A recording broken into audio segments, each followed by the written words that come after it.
Hello, Guardians. Welcome back to Tower Casuals, the Destiny podcast. I'm one of your hosts, Corey Dirrig, and alongside me, as always, for episode 250, is the Jotun Toten Vault Dwelling, Mayor of the Deepstone Crypt, Skolas Slaying, God Slayer himself, Josh Finney. You know, I like that 250 is coming right after the Pete Parsons news and right before the Renegades reveal. It's a new era of our casuals. We missed everything by 1 week. Is it a new era where what I'm going to do is complain today? I don't think that's new. I think that's a staple. That's not new. That's a feature, not a bug. I'd be worried if you didn't. Oh man. Can I just say something before we start here, Josh? Yes, please. Is it just me? Or I turned on Destiny the other day. Mm-hmm. Okay. Because, I'm trying to play it as well as all these other awesome games that are out right now, right? Trying. Okay. Silksong! I am not playing Silksong. I just jumped in, played a little bit, and I was like, I don't know if I'm having fun right now. So I'm glad you're starting with that, because I was also going to get there at some point tonight. I was talking to Chelsea about this the other day, and I said, I don't like being that person, but this is like the least engaged I feel like I have been this close to an expansion release. It doesn't even feel like an expansion release is coming. Since like probably vanilla D2. Yeah. Because in the aftermath of Forsaken, I was so excited. There was so much to do. I was grinding blind well. I was trying to get the exotics were still, the exotic armor was random drop chances. I was playing a lot of that. I was playing a lot of Gambit. Gambit was still fresh and new. Remember when we liked Gambit? And then Black Armory came out. I tapered off during Black Armory though, but even that was like, I don't know, a couple months after release, right? Yeah. So I tapered off during the Black Armory. Came back at the end of Joker's Wild because that's when I started playing with A1 Johnny. And I've been like pretty consistent. I mean, yeah, I took some breaks during these like mega seasons that we've had because who doesn't? Very notably during Wish, I took a break. I was just logging in to, check Eververse and, maybe do some seasonal challenges and whatnot until Into the Light and Pantheon came. And of course I was back in weekly. But like Revenant, I didn't play a ton during Revenant. We've all heard me talk about that a lot, like plenty. I really struggled to get the pass done during both Revenant and Plunder, for example. But even in those seasons, I checked my time played on time wasted on Destiny. Okay, a lot of people were doing this a few weeks ago. And I was laughing because seasons that I remembered not playing a lot of, I actually had a lot of hours in. And I was actually shocked to see that Chosen is like my most played season ever, I think. That was not a 6-month season. And I just I looked at my falling playtime over like the last 2 years, and it has just like steadily declined season over season, with the exception of Heresy. Heresy was obviously a spike from Revenant. Mm-hmm. But like this season, I had the rewards pass finished, week 2 or 3? Yeah, I had it finished by the end of the first Arms week. I think Solstice was cool. I really liked Solstice, I'm going to be honest. But my problem with it's funny. This is where I feel the EAZ would have actually been helpful because it would have broken up the monotony of doing the same 12 portal activities. Mm-hmm. And I think that's like, I have complained a lot about Portal, and I don't want to make this whole episode a complaint about the Portal, but there's some stuff we have to talk about. Like some of this is gonna be drastically improved come Tuesday, and that's great. Other stuff like the dungeon layers have me just bashing my head against the wall because I don't know who in their right mind thought this was a good idea. Right. That's the frustrating thing. Like, I look at the end game in Destiny 2, and PvP's been shit for so many years now. Like, it's just not good. Trials, there's no point to go. There's really no point to going flawless in Trials anymore. It's not special. There's nothing. You're not trying to reset your ranks or anything like that. There's no rewards track. It's soulless. PvP is soulless. pointless right now. There's cheaters everywhere. Even on console, you're hitting cheaters these days. I'm done. It's just frustrating every time I try to go play PvP. I say that after I had a couple good matches this evening. I don't know. And so there's obviously no end game over there. Comp is a shit show. Trials is a shit show. Like there's nothing really going on over there. And then you get to the PvE end game, and there's no point to running any dungeon or raid at this point for loot or for leveling or anything, because none of it drops at level. I would even accept that it's not tiered loot if it just dropped at level to be infusion fodder. If you could still get your pennies out of it, I would be okay with that. I would like, that would be like a happy middle ground for me, right?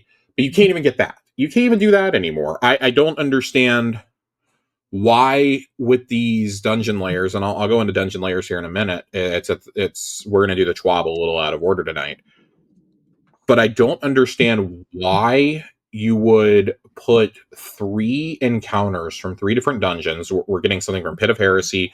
We're getting something from Warlord's Ruin. We're getting the boss from Warlord's Ruin. And where is the other one? I'm going to pull up the other dungeon layer because I don't want to talk out of my ass. Duality, Nightmare of Galran. So first encounter of Duality beneath the Necropolis for Pit of Heresy, which I want to say that's the first encounter. I want to say that's the one where you're running around to the different towers, but I don't remember off the top of my head. I'll be honest, I haven't done Pit of Heresy in like 4 years. And then Warlord's Ruin is Heaven's Vengeance, which is the boss, of course.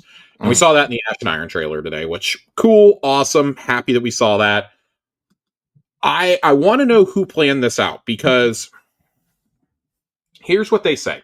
These encounters are familiar, but have been updated to work with the Portal's modifiers, scoring system, and Portal loot. But wait, there's more! For 2 weeks, starting at the Ash and Iron launch on Tuesday, we are making all 3 of their original dungeons available to all players. Once this period ends, the dungeon layers for Pit of Heresy, Duality, and Warlords will remain freely available in the Portal. If you want to farm dungeon-specific loot to fill out your collection in the Portal, you can customize dungeon layer activities and toggle the new boon modifier Classic Collector. This modifier will ensure legacy dungeon rewards will drop in addition to Portal rewards. These will be available to all players during the first 2 weeks of Ash and Iron, after which players will be required to purchase the corresponding dungeon key to earn more of this loot. Legacy rewards will lack seasonal power and gear tiers and are purely additive. I don't understand. It's 3 dungeons, one of which has not had a loot refresh since it came out. That's Pit of Heresy. The other 2 at least had like weapons at various points that were meta or exotics to go chase. Pit of Heresy has had fuck all since it came out. Yeah. With the exception of the Pulse. The Pulse was about the only thing you could get out of there that you couldn't get out. I think it was like a really rare chance to get it from the Altars of Sorrow, but don't quote me on that. I don't know if you... I swear I remember getting it from there, but you had like a much better chance of getting it in Pit of Heresy. Mm-hmm. Those weapons were outclassed 5 years ago, and that's not even an exaggeration. Like, that... I mean, that probably is a little bit of an exaggeration, because I think... 6 years ago was Shadowkeep. So 5 years ago, this stuff was outclassed already, and it's just been useless ever since then. It's just been infusion fodder. And I don't think that that's a bad thing to have that source. I want to know, 1, why on earth are you going to charge for these again? And 2, like, seriously, something that is like 6 years old, we can let people access it for free now. Come on. It doesn't drop any meaningful loot. There's no exotic tied to it. You're going to tell me we can't just have Pit of Heresy? Right. You're going to tell me we can't just have Duality at this point? Warlords, okay, Warlords is like 2 years old. You know, I still think it should, or like year and a half. We're coming up on 2 years, I guess. We're at like a year and a half. I could understand Warlords. That was a Lightfall release. I get it. Buried Bloodline is in that, and it's one of the best exotics in the game still. Mm-hmm. I can understand that, but really, you're going to tell me that you didn't go in and update the weapons here when one of the most, I would say, beloved legendaries of the last couple of years drops from Warlords, Indebted Kindness? You're going to tell me you didn't update it for that? I don't even think you need to go back and retroactively put like gear bonuses on that armor, because I understand you want people to move on, but man, at least like, I mean, maybe make it tap out at like tier 3 or something, but it would still let newer players who have never done those dungeons and are filling out collections get some, you know, kind of meaningful loot, I guess. It would let seasoned players use it as infusion fodder. It would give us reason to go do it beyond just the portal gear. Like, I don't want to go do a dungeon and get portal loot. Mm-hmm. Dungeon loot should be special and unique, and it feels like we're losing that. Yeah. And I say all this at the top of the show because DMG already had a tweet out about this. This is a late posting TWAB. He posted about it already. Where is it? I gotta scroll through because he's replying to a lot of people. RE Dungeon Lairs and updated loot. Team is aware of the feedback, and community folks will continue to pass along your thoughts. Not just Dungeon Lairs, but raid and dungeon content not feeling relevant. For now, layer experiences will provide Pinnacle Ops rewards. Ash and Iron is the first major update, and we hope these additions bring a bit more variety to Pinnacle Ops as we continue to bump up rewards and address player feedback. That's great. I think that if it's just those 3 layers, though, you're going to tell me you couldn't, for those 3, you couldn't, like, make those rewards just, like, turn on a modifier to make them Pinnacle rewards? Right. Really? Yeah. Really? Like, I see no reason why the weapons can't be tiered. I understand why the armor might not be able to, because I think that's going to be exhausting to go back through, like, 30 sets of armor and make unique bonuses for all of them. Although, it's a live service game. I think you can do that. I think you can do that in waves over the next year or 2. I think you could, you know, go in there and do that. Just dedicate a little bit of the team to it. And I don't want to sound ungrateful, because Ash and Iron looks like it's going to give us like 10, 12 new weapons, not counting the exotics. It's giving us 4 new sets of armor with new gear set bonuses. I'm here for it. I'm happy about it. But holy shit. Like, your Pinnacle content should always be relevant. You should never go do a dungeon or raid in this game without getting meaningful rewards. Even if a meaningful reward is just, it's the first. I would love to see a weekly challenge where the first raid and the first dungeon you complete every week, you get Pinnacle tier loot out of it. And then after that, you just get, like, I don't know, you get stuff that's like 20 light below or something, like what the fuck ever. So that way you're still getting unstable cores or something like that. Right. Or it's dropping right at level for you. I don't know. There's no reason why this content should not have meaningful rewards. And before anybody starts in and says, well, you could still go get the exotics, you could still go do the triumphs and the titles and stuff. Eat shit. Like, eat shit. I tried to find a nicer way to say it. Eat shit. Eat shit. Like, yeah, you can go get the exotics. Whoop de fucking do. Like, I know you can grind those infinitely now to get the exotics, but, like, that's the best content that this game has ever had, are these raids and these dungeons. Yep. And it just feels pointless right now.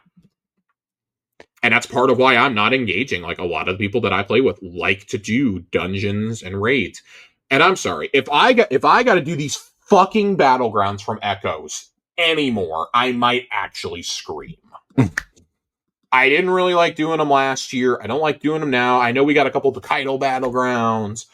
Those are only great for doing seasonal challenges, by the way. They're just annoying otherwise. And, like, the fact that you don't have lives, seemingly, or no darkness zones, I guess I should say. You do have lives still when you get to a high enough level. Mm-hmm. Just, it's not the content's not engaging. It's not fun to me. And honestly, like, I really hate to be dramatic, because I heap so much praise on Edge of Fate.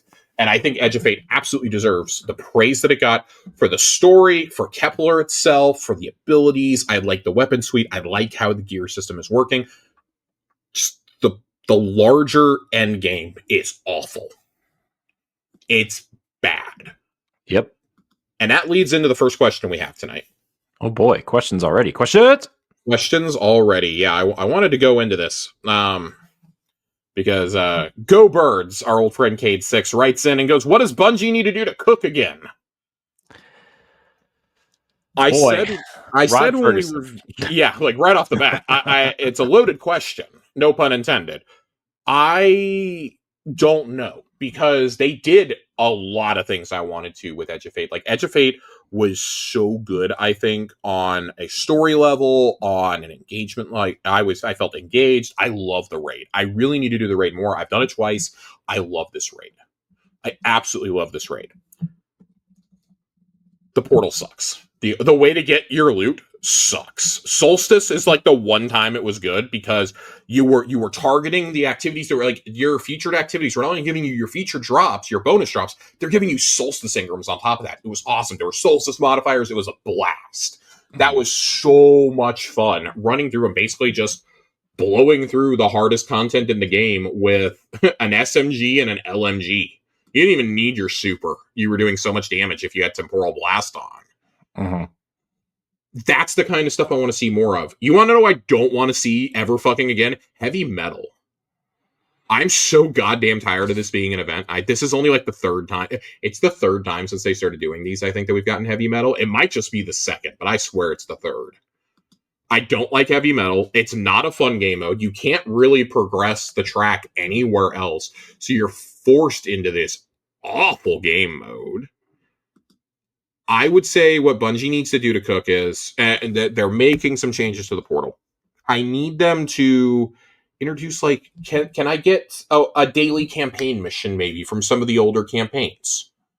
You know, there's no reason why we can't toss, and I understand that this is a lot easier said than done, because they've pretty much admitted they don't have the Red War campaign anymore. Can I get a Forsaken mission here and there? Can I get a Red War mission here and there? Can I get a Warmind mission? You know, can I get some of this stuff?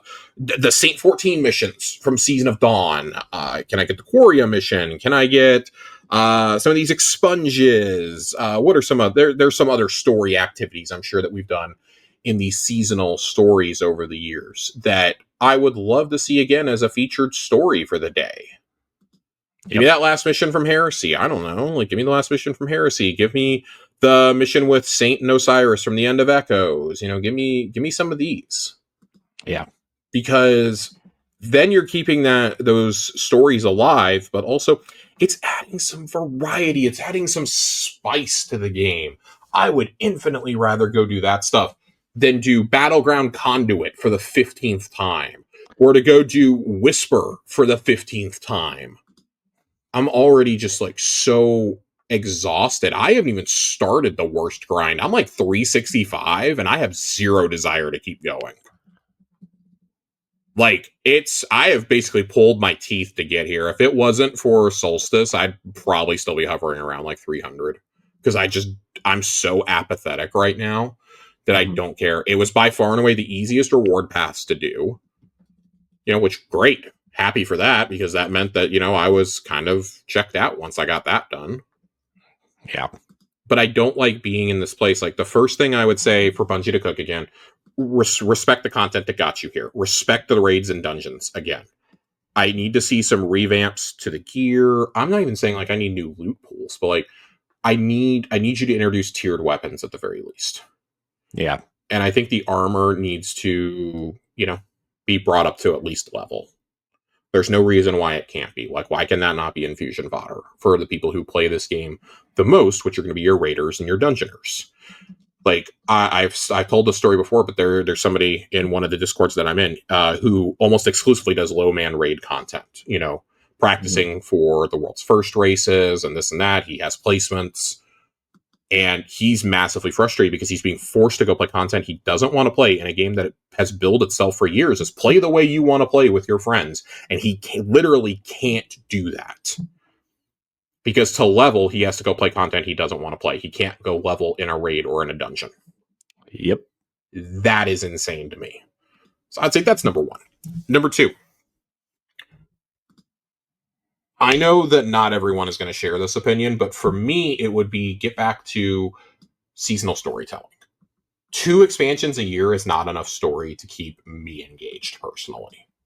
The story is what keeps me coming back. The lore is what keeps me coming back. Like, yes, it plays unlike any other FPS on the market, but it's like meshed together with this universe that I love. There's so many interesting stories that you could be telling. And I want to see what Ash and Iron is going to do before I harp on this point too much. But I think 2 months in to Edge of Fate, or nearly 2 months into Edge of Fate. Not having any sort of follow-up from the campaign feels bad. Yeah, it's not great. I feel like a lot of us would have been more engaged if there was actual seasonal content. Now, granted, if this is a one-off and they just did it here because Gear 3.0 and this and that, we're changing a lot of systems in the game, then I understand that, but then don't bill it as a season. Like, the season is called Reclamation. What are we reclaiming? We're doing the fucking portal. That's all we're doing. We're grinding solo ops. We're defending Caldera. Yeah, I'm not 100% sure what the point of the season name is. I mean, usually it's tied to like the story, but like, not usually. It is. It is. Like, and here's the catch-22 of it all, right? I have begged for years now to get a quality of life season, and I have said, I've gone on the record, I would gladly put aside storytelling for a quality of life season. The quality of life is awful right now. The QOL is terrible. Yeah. Every TWAB is like worse than the last. It's really sad when the mobile game not made by you is getting more praise than yours is. I saw 3 headlines today that said the campaign finale for Destiny Rising is better than almost anything Destiny has done in the last, 5 years or whatever. So, okay. Aside from like the final shape, they didn't say everything. Just I want to play devil's advocate on this one for a minute, because I've seen a lot of people say this, not just like a couple headlines. I've seen like people who play a lot of Destiny say this. Mm-hmm. I think part of it is we're so desperate for a new, fresh experience that we're gonna think that, right? Yeah, that's what I was taking away from some of the stuff. I think it being a fresh timeline allows you to do things, and I think that you can look at 10 years of storytelling and go, okay, so we don't want to repeat these story beats, let's change this up and do something new. Full disclosure, I have played the first couple missions of Destiny Rising. I need to sit down and play more. I know Ronnie said in the Discord he's having fun playing it right now. He posted a meme about it, like, oh god, I'm having fun playing this. And that's fine. Like, I said when I played the alpha, I quite enjoyed it. I need to hook a controller up and play with it, because playing it on touchscreen is just... You're running on a Mac, right? I am running on a Mac. Just plug in an Xbox or a PlayStation controller to your Mac and download it from the App Store. Interesting. Okay. I will probably do that then this weekend. Or if you can't do that, then you can mirror your phone up to your screen. Yeah, I don't know. I guess I wanted like a native version. Yeah. I know people are using BlueStack to do it on PC, or mirroring their mobile games, because I have a friend who does that with Persona 5X, for example. And he was suggesting that. I'm like, well, I'm on a Mac. So I'm cautious about heaping too much praise on a gacha, because that game is extremely predatory in its pricing. It's a NetEase game. It should not surprise anyone. Yeah, and yet I'm so intrigued, because it's a new alternate universe take on this franchise that I love. So I say that to say I would be cautious about heaping too much on it. Like, yeah, the grass is always greener, right? Sure it is, yeah. So, and I'm not saying that you're doing this, but I've seen so many people be knee-jerk reactionaries and be like, oh my god, this is like the best thing ever. And it's like, oh my god, my sweet summer child, you never played Diablo Immortal or P5X, did you? I believe the game is good. But it's still like, it's a mobile experience. No offense. It's a free-to-play mobile experience that, granted, they've gotten better over time. It's not like super targeting West. This is one of the first ones I would say is targeting Asian and Western audiences alike at the same time. I think Diablo Immortal was really one of the only other ones that tried to do that as a gacha. Obviously, there's been a lot of crossover with anything that Miiverse has done. Genshin, Honkai Star Rail, Nikkei, like games like that obviously have, varying levels of appeal to the Western audience. I mean, Genshin is a cultural phenomenon. So I would say that other things I'd like to see them do is, I mean, besides, make endgame rewarding again. I mean, you have to fix PvP. You have to, if you were going to do all this with the portal, you have to sit down and do something about PvP. I have no idea what that is. Grenader Jake had a stream a couple weeks ago, where he basically just armchair dev'd for a couple of hours. And by everybody that I heard who went back and watched the VOD, I need to go do it myself, was like, yeah, this dude gets it. He understands it. Even though he's like one of the best players in the world at this game, like, he gets it. He understands what would make it appealing to a PvP audience again. And I would say, like, I understand that they really want their it feels so abundantly clear they want their PvP game to be Marathon. But Marathon's a totally different type of PvP. That's not an arena multiplayer. That's not and I think a Slayer type. I think that's bad going into like developing a new game. Yeah. Trying to piggyback off of a current game to try to be like, oh, well, PvP sucks over here, so let's make sure it's good over here. And like it doesn't help either game. They should be their own things. They need to be separated. Like they do need to be separated. It's ridiculous. So, I would say adopt a more MMO style content cycle. That's kind of like a word salad, but I guess what I mean by that is you look at, I'm going to use ESO as an example here. ESO, every other expansion makes everything before that part of the game. Mm-hmm. It's just part of the game when you buy it. Mm-hmm. And I think that's how it should be. So like, yeah, the people who are buying it up front, you're paying like $40 to $60 for the expansion. But if you're jumping in, you're also paying that and you're getting everything that came before that. So it's really like the people who play all the time are kind of like funding the development, but they're subsidizing that with, microtransactions and whatnot, like every other MMO in the world. I think Final Fantasy XIV takes a similar approach. I don't know off the top of my head. So if you play Final Fantasy XIV, don't come into my mentions yelling at me. I don't know how they do content delivery, but I think it's something similar. I know World of Warcraft used to do that. I'm pretty sure they still do. Blizzard used to do the battle chests all the time. I remember those from when I was younger. And I know that content delivery has changed a lot as we've gotten older and technology has gotten weirder and weirder. Everything's gone fully digital. You don't really own anything. I just don't understand why these campaigns are always marked down to like $3 or $4 online, right? Yeah. Yeah. Why on earth is Last Wish and the Shattered Throne, why are those two things not just part of the game at this point? Right. Why is Shadowkeep not just part of the game? I would say, why is anything like pre-Final Shape not just part of the game? Right. And even Final Shape, I would say, like, shouldn't be priced any more than like $20 right now, if that. Yeah. So... yeah, it's... let me tell you, I've been playing back through these old campaigns trying to level my Warlock, trying to get my Warlock abilities unlocked, and holy shit, dude, we should not be charging money for these. We should not be charging money for the Beyond Light campaign is an actual, like, war crime. It's so bad. I was like, I do not remember it being this bad, and it's really making me dread going and playing Lightfall again. I can't wait to hate that. Anyways, long story short, that's where I'm coming down on all of it. I hope that adequately answered your question. Bungie needs to do a lot of things to cook again. Like, you can have individually good expansions. You can have good stories. The storytelling is the thing I'm not concerned about right now, at least on the expansion level.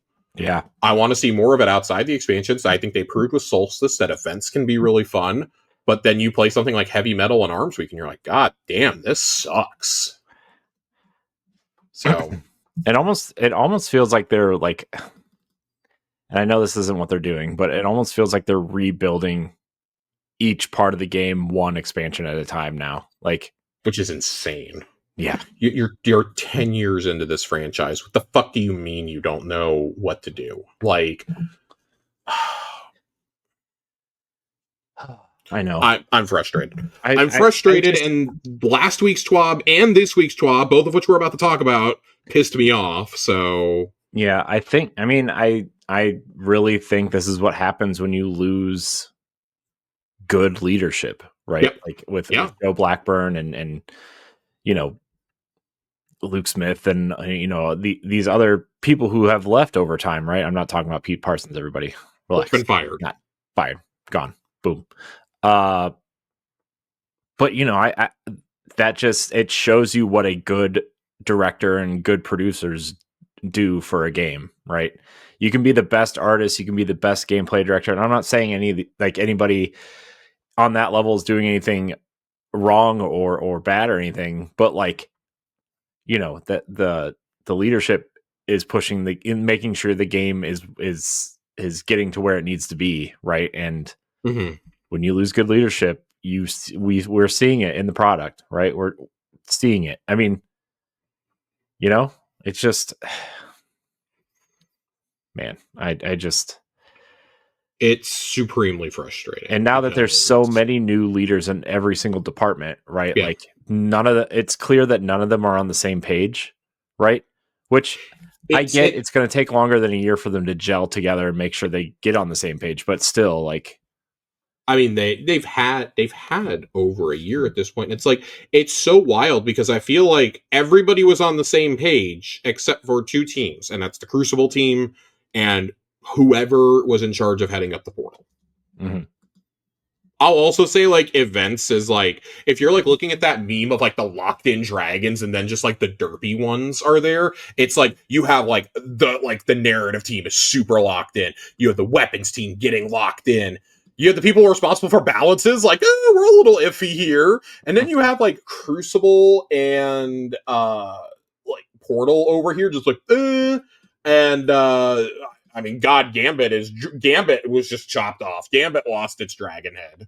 It's gone. It's fucking out of here. Right. Like, what are we doing? What are we doing here, guys? This is terrible. Right. This is terrible. All right. Let's hit last week's TWAB because man, TWAB. Yeah, obviously we didn't cover this last week. There is some stuff that we do need to talk about, however, because there's some not great things in here. They talked about class fantasy last week, right? And like, I don't think it was like this gigantic catastrophe, but I don't know how I felt about some of these changes. So, Warlocks, in case you missed it, they consider their traits to be battlefield control, arcane abilities, and ally empowerment. They want to do more to reinforce that, to enable deeper build crafting and finding ways to give you more ability uptime. Longer term, we want to give Warlocks more mobile healing options and a passive benefit to match the other classes, such as the Hunters having higher base movement, etc. So some of the changes that they're working on with Warlocks, Warlock turrets will now count as grenades for stats and perks, and that includes Ionic Sentries, Arc Souls, Helions, Bleak Watchers, and Child of the Old Gods. And then Empowering Rift, which I believe this change is shipping with Ash and Iron, will now generate neutral game ability energy over time, and kills while standing in Empowering Rift will now generate bonus ammo progress. 15% for special, 10% for heavy. Awesome. Great. Good changes. Good changes. We like to see those. Titans. I read this as aggravated assault, not aggressive assault. I want everybody to know that I did not call it aggravated assault. Aggressive assault, damage mitigation, and artillery expert.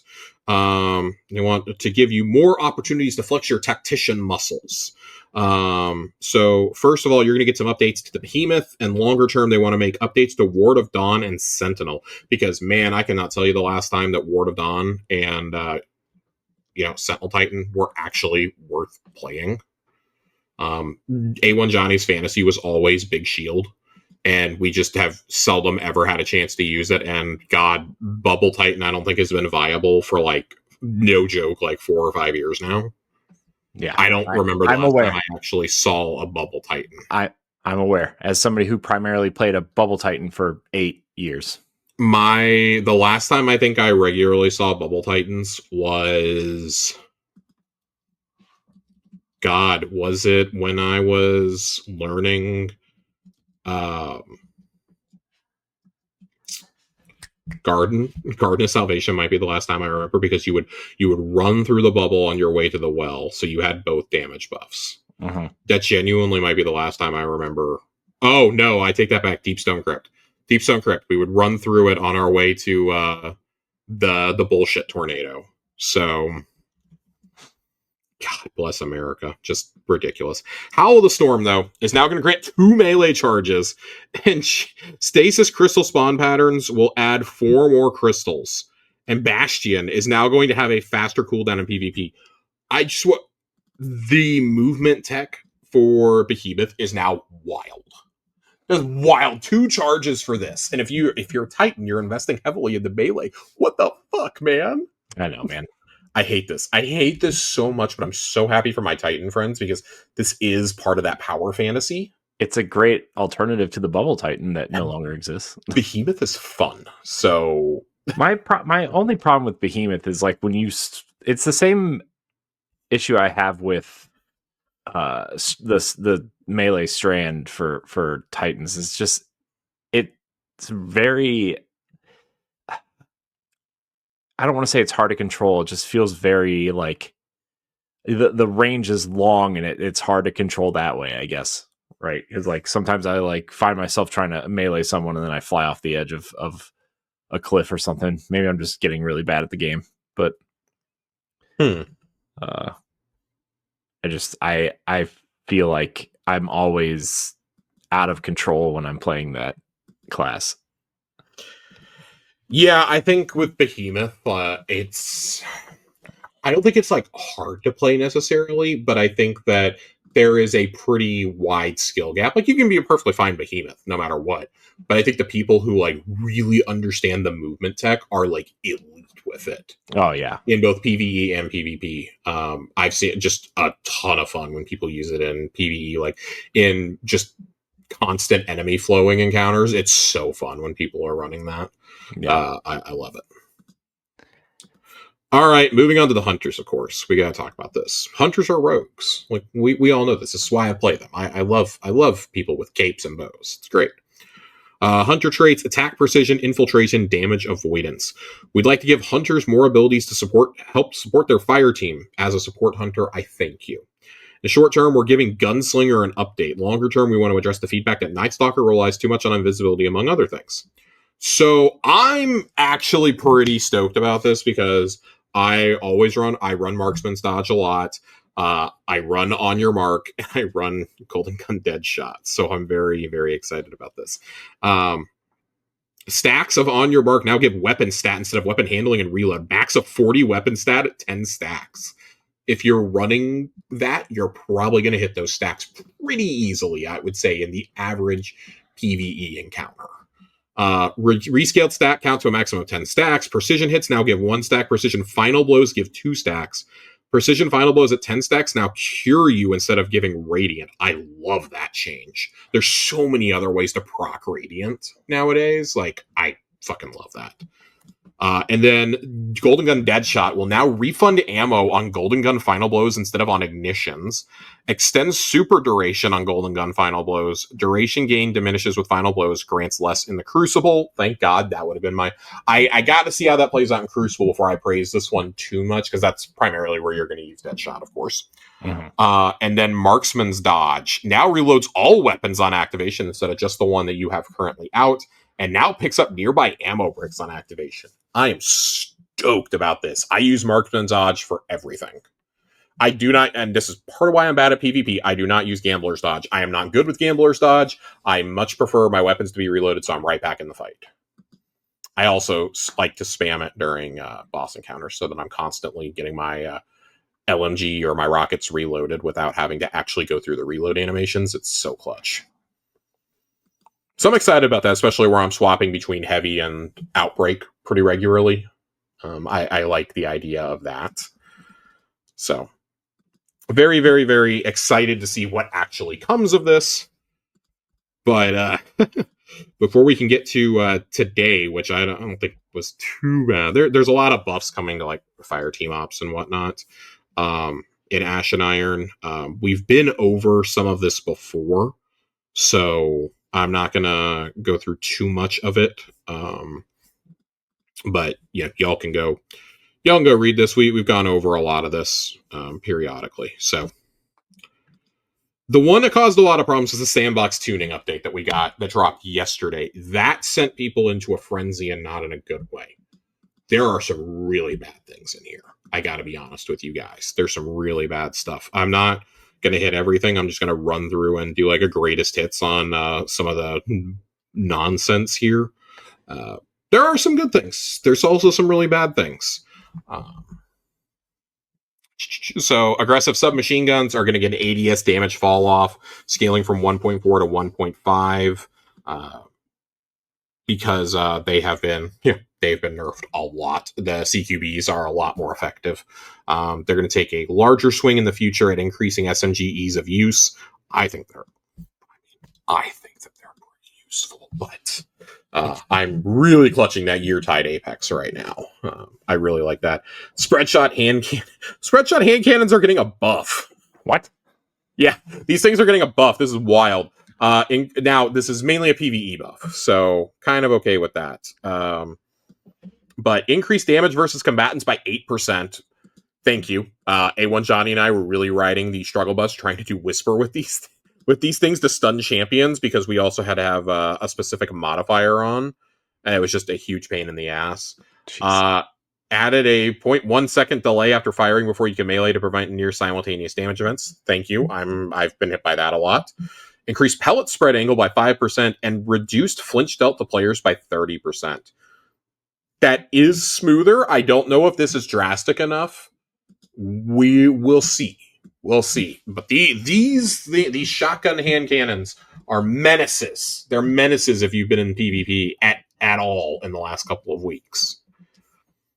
Sniper rifle. I don't know why sniper rifles increased ammo per brick pickup in Crucible from 1 to 2. Sure. Let's let snipers, if they're even halfway decent at this game, get 2 kills to maybe my 1 if I have a glaive if I'm lucky. Right. I fucking love that. Crossbows. Crossbow bolts now have a heavy ammo radar marker visible only to the player who owns them. So that's cool. The crossbow, by the way, from Desert Perpetual, if you guys are not aware, there's a specific role of it that is the single best DPS option in the entire game right now. So would definitely keep that in mind. I really, really like it. Featured weapons are going to be expanded going into Ash and Iron, which is going to include in Kinetic. You're going to get Meta Multi-Tool and Sturm, along with Redacted. So one of our 2 exotics is going to be a Kinetic. Your energy slots are going to be Buried Bloodline and Trinity Ghoul. That's going to make a lot of people happy on both counts, I think. Mm-hmm. Especially Buried Bloodline. And then heavy slots, you got Darcy, Heart Shadow, Tractor Cannon, Sleeper Stimulant, and Redacted. Sleeper, dare I say, Sleeper may be the heavy meta, but I'm not quite sure. It's been a little while since I used Sleeper. Kind of want to see how the nerfs have affected it over the years. There are a lot of updates coming with Meta Multi-Tool, so I'm going to go through these. Meta, one of my favorite weapons of all time in the game. One of the earliest exotics, right? If you played D1, you probably fell in love with Meta about the same time I did, about 2 weeks into the game. Especially if you were playing on Xbox. It's a stat monster, but the exotic part has been left behind as our standards for exotics have evolved. So it's getting a new trait, the Meta software package. Getting enough kills with Meta Multi-Tool now provides various buffs and an incremental PvE damage bonus after reaching certain thresholds. Stage 1, 25% faster handling at ADS speeds, 5% PvE damage. Stage 2, 15 range and stability, 5% PvE damage. Stage 3, 15% aerial effectiveness and magnetism ranges, 5% cone angle, 5% PvE damage. Stage 4, shots detonate on impact. Ooh. So, explosive payload. Sweet. I like that. I think this sounds fun. It definitely makes that weapon much more viable to use instead of a... better, Corey, because kills with weapons that have the Meta Synergy Intrinsic also grant progress towards these buffs. So, essentially, if you get the mini tool out, which... we're going to come back to that in a minute. If you bust out the mini tool, you're going to be cooking. You're going to be cooking. On death, you regress to the beginning of the previous stage. Radar while aiming functionality has been moved to the intrinsic. The Catalyst is getting an update also. Replace no distractions with a brand new Catalyst. While an enemy is within close proximity and meet a multi-tool is in hand, you are granted enhanced radar and improved reload speed. 20 reload stat, 15% scalar. This buff lingers for a few seconds once enemies are no longer within close proximity, and very slightly increase the movement speed bonus. This feels like an exotic again. Yep. I'm extreme as someone who really loves scout rifles and thinks scout rifles outside of quick implement like just kind of blow right now. This is awesome. I was getting carved up by somebody using it earlier. I can't tell you the last time I'd seen him meet a multi-tool. Yeah, I've been running with because it doesn't feel like an exotic. It just feels like a scout, like a normal. It's funny because like once upon a time that was what you used in trials and not in comp, but you used that in trials. Yeah. Like D1 trials, you were using that a lot. It's because of the radar. Yeah, and now that can be a perk on anything. So. All right. The pairing fantasy of Sturm and Drang is a unique concept, but the output does not feel worth the requirement of 2 weapon slots. Agreed. We want to keep the pairing requirement, so we took a larger swing with Sturm to help the juice feel worth the squeeze. Storm and Stress. Rapid kills with Together Forever weapons within 3 seconds of each other now load extra Sturm overcharged shots. Overcharged shot bonus damage has been tuned. Previously, this was roughly a 261% damage buff against all combatants and 78% against players. New values are as followed: 260 against bosses, 280% against mini bosses and champs, 300% against minors and majors, 75% against players. We've reduced the maximum Sturm overcharge to 25. The previous cap of 99 was never realistic, and at the new limit, players are encouraged to use them as they have far more often. In addition to existing behavior, final blows with Sturm overcharge shots now also increase the magazine capacity of Together Forever weapons until death, capped at 100% of the base magazine. And then it has a brand new catalyst. With the caddy, kills with Sturm overcharge shots grant charges to provide a 50% ready and stow speed scaler for Sturm and Together Forever weapons. 1 stack is consumed upon readying Sturm or a Together Forever weapon, max 6 stacks. So it's encouraging you to, swap back and forth. Lucky Pants will buff the damage of Sturm overcharge shots, increased ammo generation stat from 30 to 80. That's wild. We're going to see a lot of Sturm and Drang, I think, in the Crucible going forward. Yeah. But also, that's kind of, depending on what champ mods you have, this might be viable in higher end PvP also, or PvE, not PvP, PvE also, with the increased damage to champs, majors, and minors. So. Graviton Spike. This is another one. The JFK gun needed to be nerfed into the ground. I did the side quest last weekend about it's one of the Lodi quests, and him and Ikora are talking, and it pretty much confirms that Ikora's who she was in the past. She created Graviton Lance. Oh. Yeah, it's absolutely wild. So Graviton Spike, different Graviton, not the JFK gun, by the way. I'm getting my Gravitons mixed up.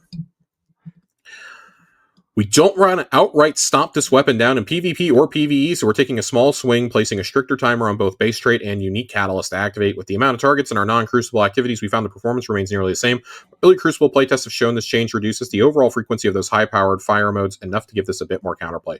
Reduce time to gain overcharge shots from 20 seconds to 7 seconds. Reduce time to gain temporal alignment catalyst buff from infinite to 7 seconds.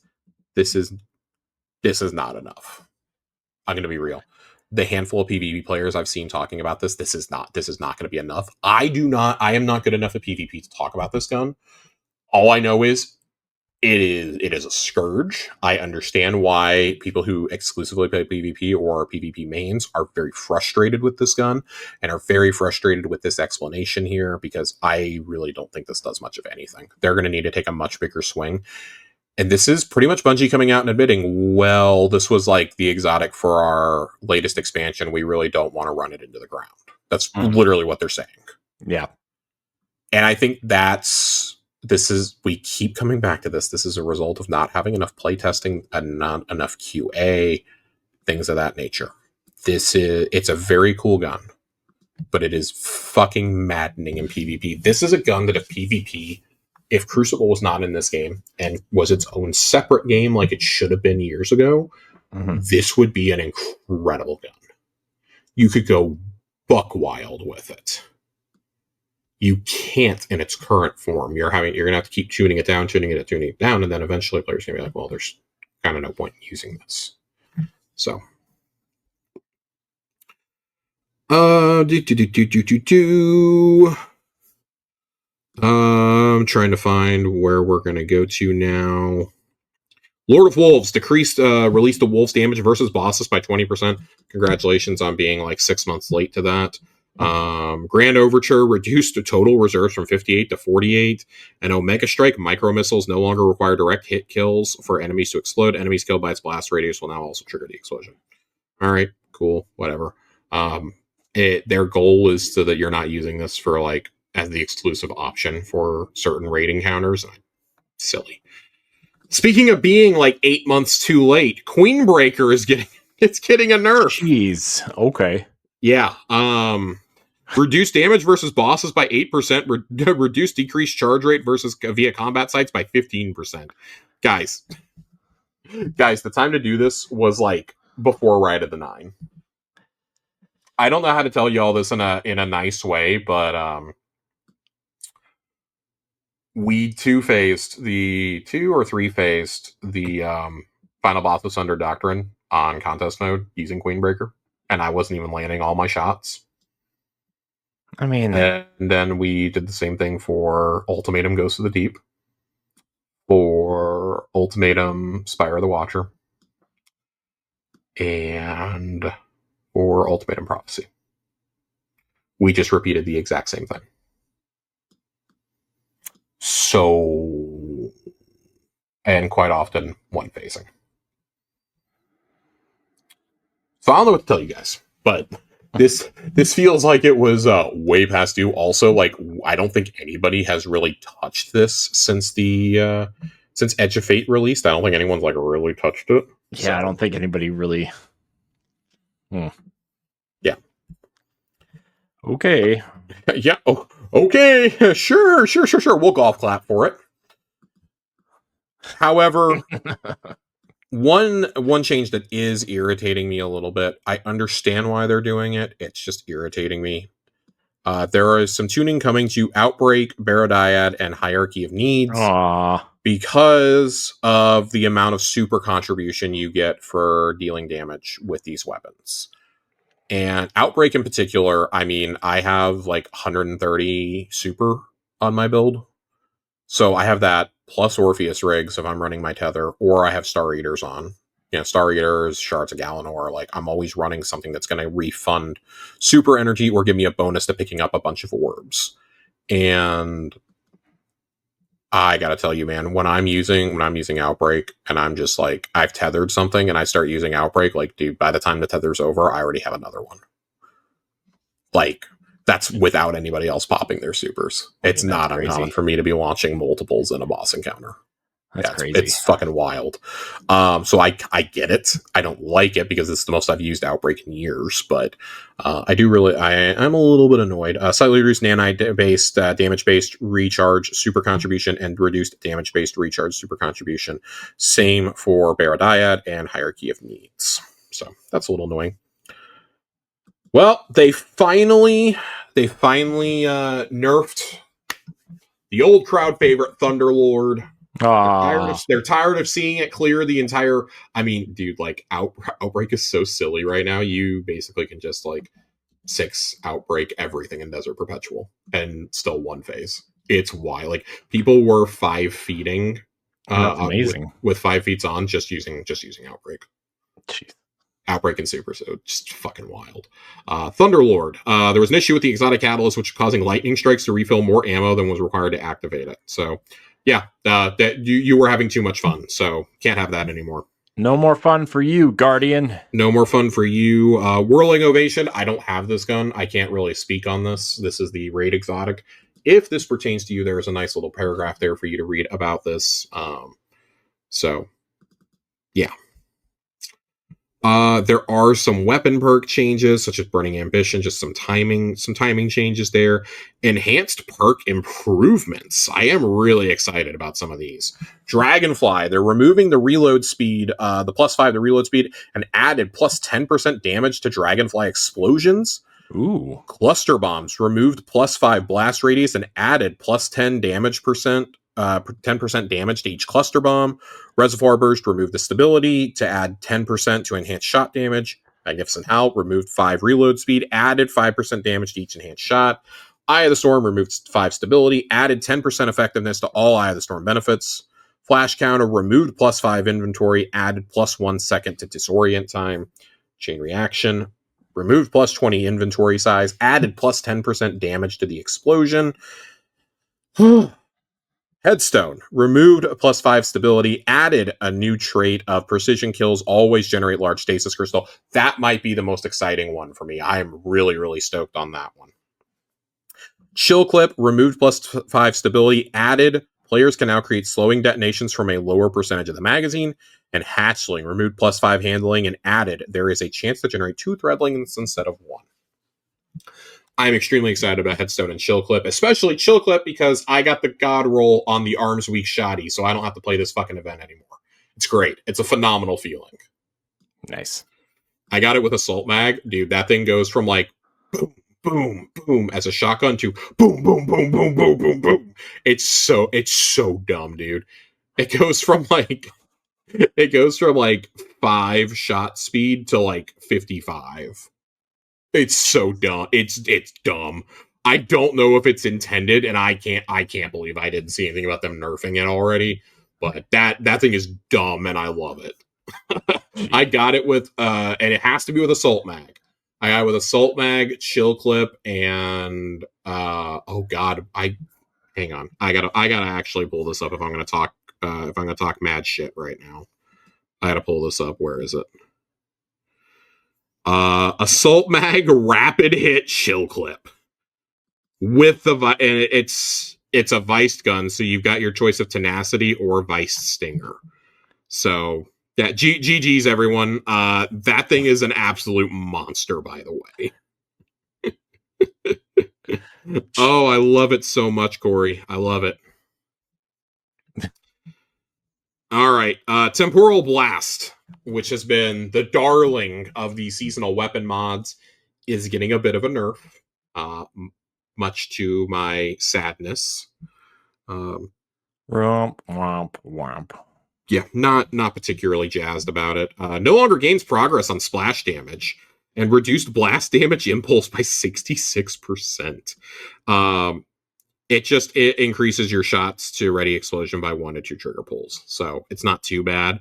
I'm mainly being dramatic because it was really, really bad when you slap this on heavies or on the rocket pulse, for example. Mm-hmm. Mint Retrograde with this is stupid. It's one of the best damage options in the entire game right now, including better than almost any heavy. Ridiculous. All right. We've got some armor to get to, which this is where people are very upset. This is where they're upset, and I can understand why they're upset. So, featured armor, you're gonna have the complete list that they've had for this whole season. They're gonna add for Hunters, Young Ahamkara Spine, and Frosties. Titans are going to get Strongholds and Hazardous Propulsion. Warlocks are going to get Chromatic Fire and Controverse Holds. All right, Titans, let's go ahead and just rip the Band-Aid off. Strongholds are essentially useless now. For a while, they provided immense defensive benefits, but those benefits rarely proved to be valuable to players outside of niche situations. We're redistributing the power this exotic provides to make build crafting with it more interesting, doubling down on tank fantasy to make moment-to-moment decisions more engaging. Perfect Guard HUD buff now appears as a bar, and stacks no longer drop off 10 seconds after blocking damage. Blocking larger amounts of incoming fire grants stacks at a slower rate, while blocking lower amounts of incoming fire grants stacks at a faster rate. Landing a direct hit on light or heavy sword attacks consumes 50% of your Perfect Guard charge, exhausting enemies hit and instantly healing you and nearby allies. Landing a sword hit while at perfect max guard will now fully refill your sword energy instead of offering infinite guard duration. This enables back-to-back heavy attacks or allows immediate ability to block again. Now that it fully heals you and nearby allies, it no longer grants restoration. Gradually gain up to plus 50 guard resistance and guard endurance based on the number of perfect guard stacks instead of the previous 100 guard resistance, meaning you'll be able to build craft with your sword perks a little bit more to maximize your defensive or offensive prowess. 30% damage resistance for 1.5 seconds upon exiting sword guard instead of gaining resist times 4 while blocking. And walking speed while guarding with the sword is now increased when moving in all directions instead of only forwards. There is a lot there, and I feel that if you were using strongholds to be, with flash counter, then you are understandably frustrated if you were using that or you were using glaives with it. I can understand why you would be frustrated about this. I personally do not use strongholds a lot. I'm going to talk to some of our resident titans and get their opinions on this one. Overall, not great. It was already a pretty niche exotic, and you just kind of ruined any chance to need to use it. Let's be honest. Oh, well. I mean, let's be honest. Josh says he's looking diligently. Let's be honest about it. I mean, you literally could be invincible in Heresy with those. Sure. So I don't love that. I don't love that they're taking that away because, it was a niche case, but come the fuck on. Yeah, I mean, it's not like it's widely used. I mean, it is and it isn't. That's the frustrating part. It is good for people who want to go in and use it, and I don't understand why you wouldn't want more people to use it. Yeah, I mean, it just feels like, I don't know, it kind of feels like change for change's sake. So, I mean, that it feels like that a lot of the time, though. They just made it a featured exotic, and they're taking it away.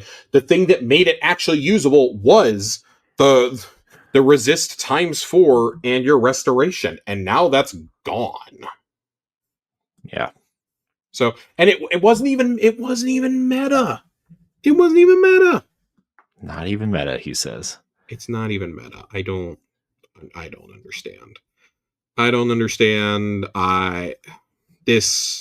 Okay, whatever. Hunters. Cyrdacine's facade. Oh boy. They buffed this one. They buffed Cyrdacine's. They did not need to buff Cyrdacine's. Yeah, they did. No, they didn't. Woman Mail is so stupid powerful already. I know, I'm just being dumb. Now, here's the thing. I will say this. This is at least just for the actual helmet, not Spirit of Cyrdacian. That is getting its own change right below. But while Woven Mail is active, you will now also return health on defeating an enemy. What? What? Oh my lord, dude. Wait, what?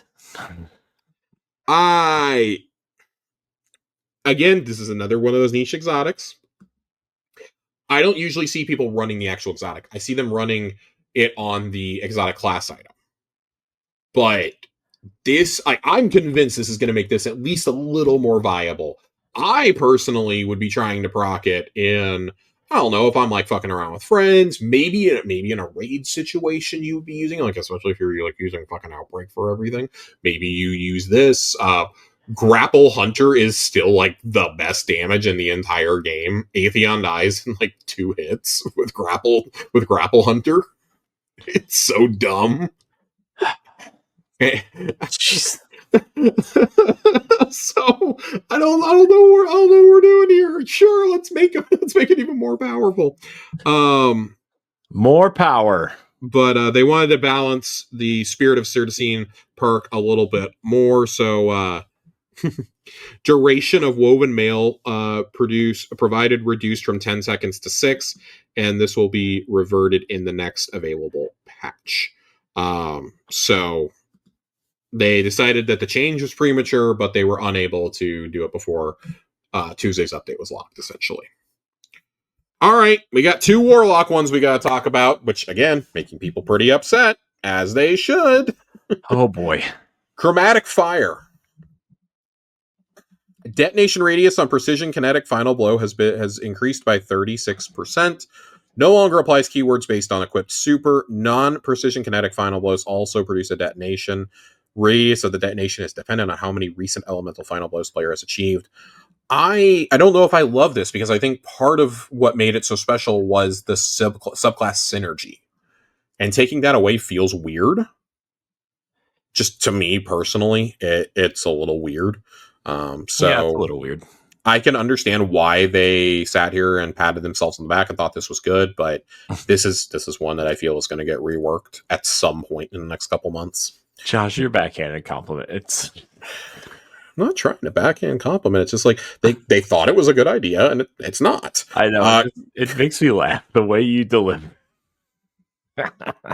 Controverse holds. Charge grenades will now apply weekend. Energy returned has been tuned per grenade type. Vortex grenade gains increased slightly, but can no longer activate twice. Axion bolts, handheld supernova, and scatter grenade all received moderate increases. Sure. Okay. They sure did. It's one of the changes of all time. I'm still just fixated on Chromatic Fire. Oh, sure, guys. Sure, this was a great idea. This was a great fucking idea. Sure. Right. Again, I'm going to fly through a couple of things here real quickly. We've got a few ability tunes, and then we've got a TWAP from this week. God damn, there's been just so much. There's been so much. That's what happens when we do shows every other week. Gambler's Dodge. Yeah, Gambler's Dodge with Hunter Throwing Knife. Oh, boy. Rescaled amount of melee energy granted by Gambler's Dodge from 100% at 70 stat to 100% at 100 stat, so you have to build into it a little bit more. Dodging near an enemy now doubles this amount. Reduced amount of melee energy generated in PvP. Amount of energy generated in PvP has been reduced by only 20% in the upcoming patch, but in the next patch, it will be reduced by the full amount of 50%. Good. I think that's fine. Lightweight throwing knives, reduced damage versus players by 16%. I still don't think that's enough, judging by just how much throwing knives we're doing today. I don't think that's enough, especially when you have it paired with Aetherius' Embrace. I don't think that's enough. Or, with Calibans. So I remain interested to see what's going to happen here. I think they're going to have to reduce this a little bit more. Like, if you had just done it to like 20 to 25% nerf, then maybe we're having a different conversation.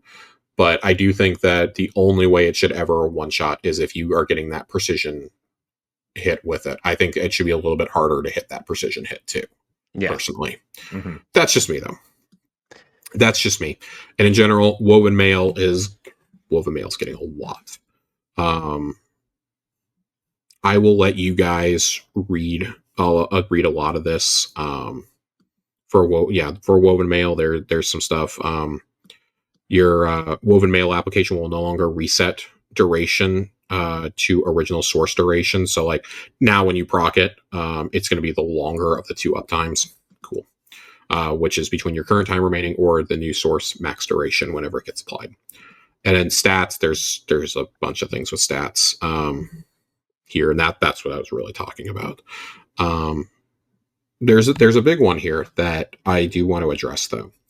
And we're making the super stat the only stat that buffs your super damage. It's cleaner and more consistent this way.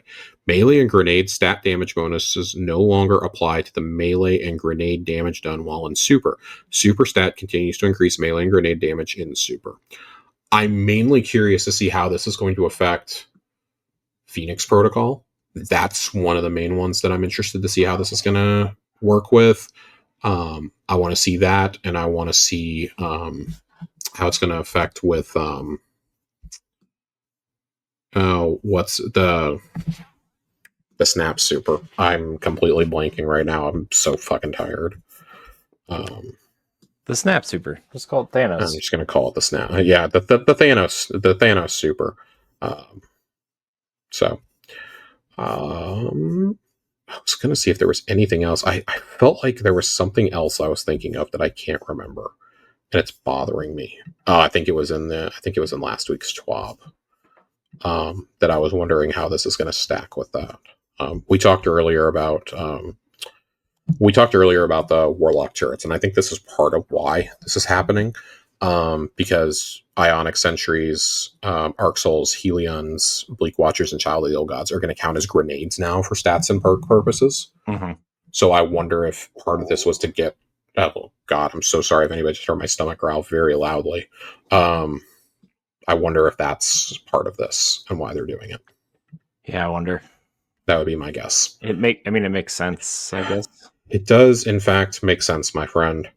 All right, let's jump into today because there was a lot today.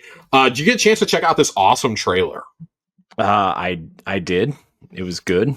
It was good, and then I sat there and thought about it for about 30 seconds, and I was much less optimistic. Oh boy. So my number one thing that I'm taking away from this is it really looks like we're only going back to the Plaguelands for a new activity. Yeah. And with Siva being gone, we destroy it at the end of Rise of Iron and Wrath of the Machine and whatnot. What is the point of going back to the Plaguelands? Because let me tell you something, it's just snowy Cosmodrome. That's really all it is. Yeah, I mean, I hope that I am wrong. I hope I'm wrong and that there is going to be an explorable space, but I feel like that's getting my hopes up too much. Do you think they are slowly bringing back some of this stuff? Like, okay, so they're putting the Plaguelands in for a new activity, right? Yeah. But do you think eventually they'll, like, I don't know, because remember when they vaulted everything, they were like, well, we vaulted it because it didn't, like, it would take forever to, like, port it to their new engine or whatever, and it's, obviously, it saves space on hard drives and it saves space or whatever. But, like, do you think this is them slowly moving this content over to the new engine? And, like, a year or two from now, we'll be like, oh, man, it was sure nice that they started doing all this. Like, look where it was 2 years ago, and now all this stuff is in here. It could be. I think that is a good theory that eventually we'll get that with D2 content. This is D1. So I do, on one hand, I understand that you would have to rebuild the Plaguelands for this, but I mean, we clearly see in the trailer, you see an image of of a Guardian jumping on a Sparrow in the snowy part of the divide, and zooming through, which was the original entrance to the Plaguelands, by the way. I think that's fascinating, but I don't understand why you would go through all this trouble of recreating that and recreating what seems to be like plenty of the Plaguelands just for us to do one activity there. Yeah, it's one activity and a bunch of portal shit that we've already played for years is not, and it's plunder content on top of that, is not Josh's favorite, everybody. It's not enough to keep this player base happy until December. It's just not. Yeah. And I hope that I'm wrong. I really genuinely hope that I'm wrong on this and that they come out and surprise me, because I would love nothing more than for them to come out and prove me wrong. And when I look at it, like, it looks like the Plaguelands. I mean, like, there's a Guardian zooming in on a Sparrow, but I want to know what is making this. Like, we know the story is that Maya is there with the Vex for some reason, and the Cabal that are under her command are there too. So the Shadow Legion are there. Yeah. Sure.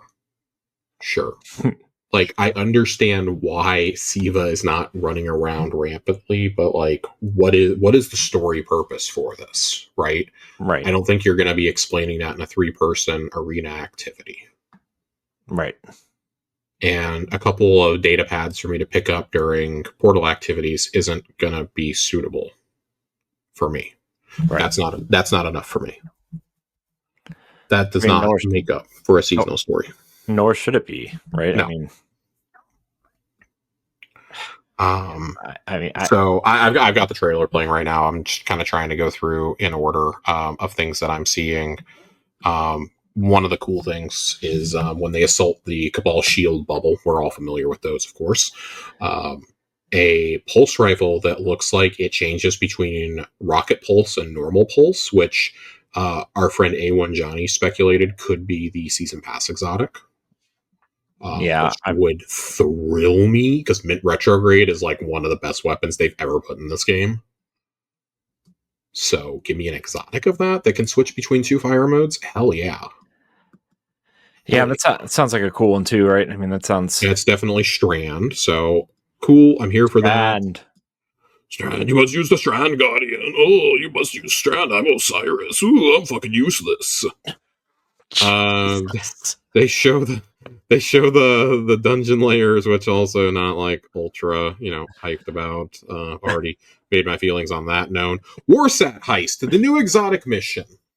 This looks pretty rad from the preview that we get. Looks like we're fighting a big Scion. You're running around in Scion bubbles in something that looks like it's clearly on fire. There are lots of Vex there. I think it looks cool. And to be fair, like with the exception of Kel's Fall, I feel like they're usually pretty on the mark with these exotic missions. Yeah. Kel's Fall just felt more like a D1 strike essentially, or I guess vanilla D2 strike because those aren't in the game anymore. So I can say that just like, oh, that's it. That's how Fake Roll goes out. Okay. Bye, Fake Roll. Yeah. Bye. Sure. Thanks for stopping by. They're going to have a call to arms event. I have no idea what this is about, but if this is going to take the place of like Festival of the Lost or something, I'd be really excited. Maybe this takes the place of Arms Week. Call to arms event. I'm sure. I think that's like what Arms Week is actually called, and I'm just being dumb right now. But they show the Mina Mini tool. They show there is a new, very like Rasputin themed SMG here. I'm pausing as I go. Looks like there's a new shotty, new rocket pistol, which looks rad. Of course, I'm always going to be here for rocket pistols.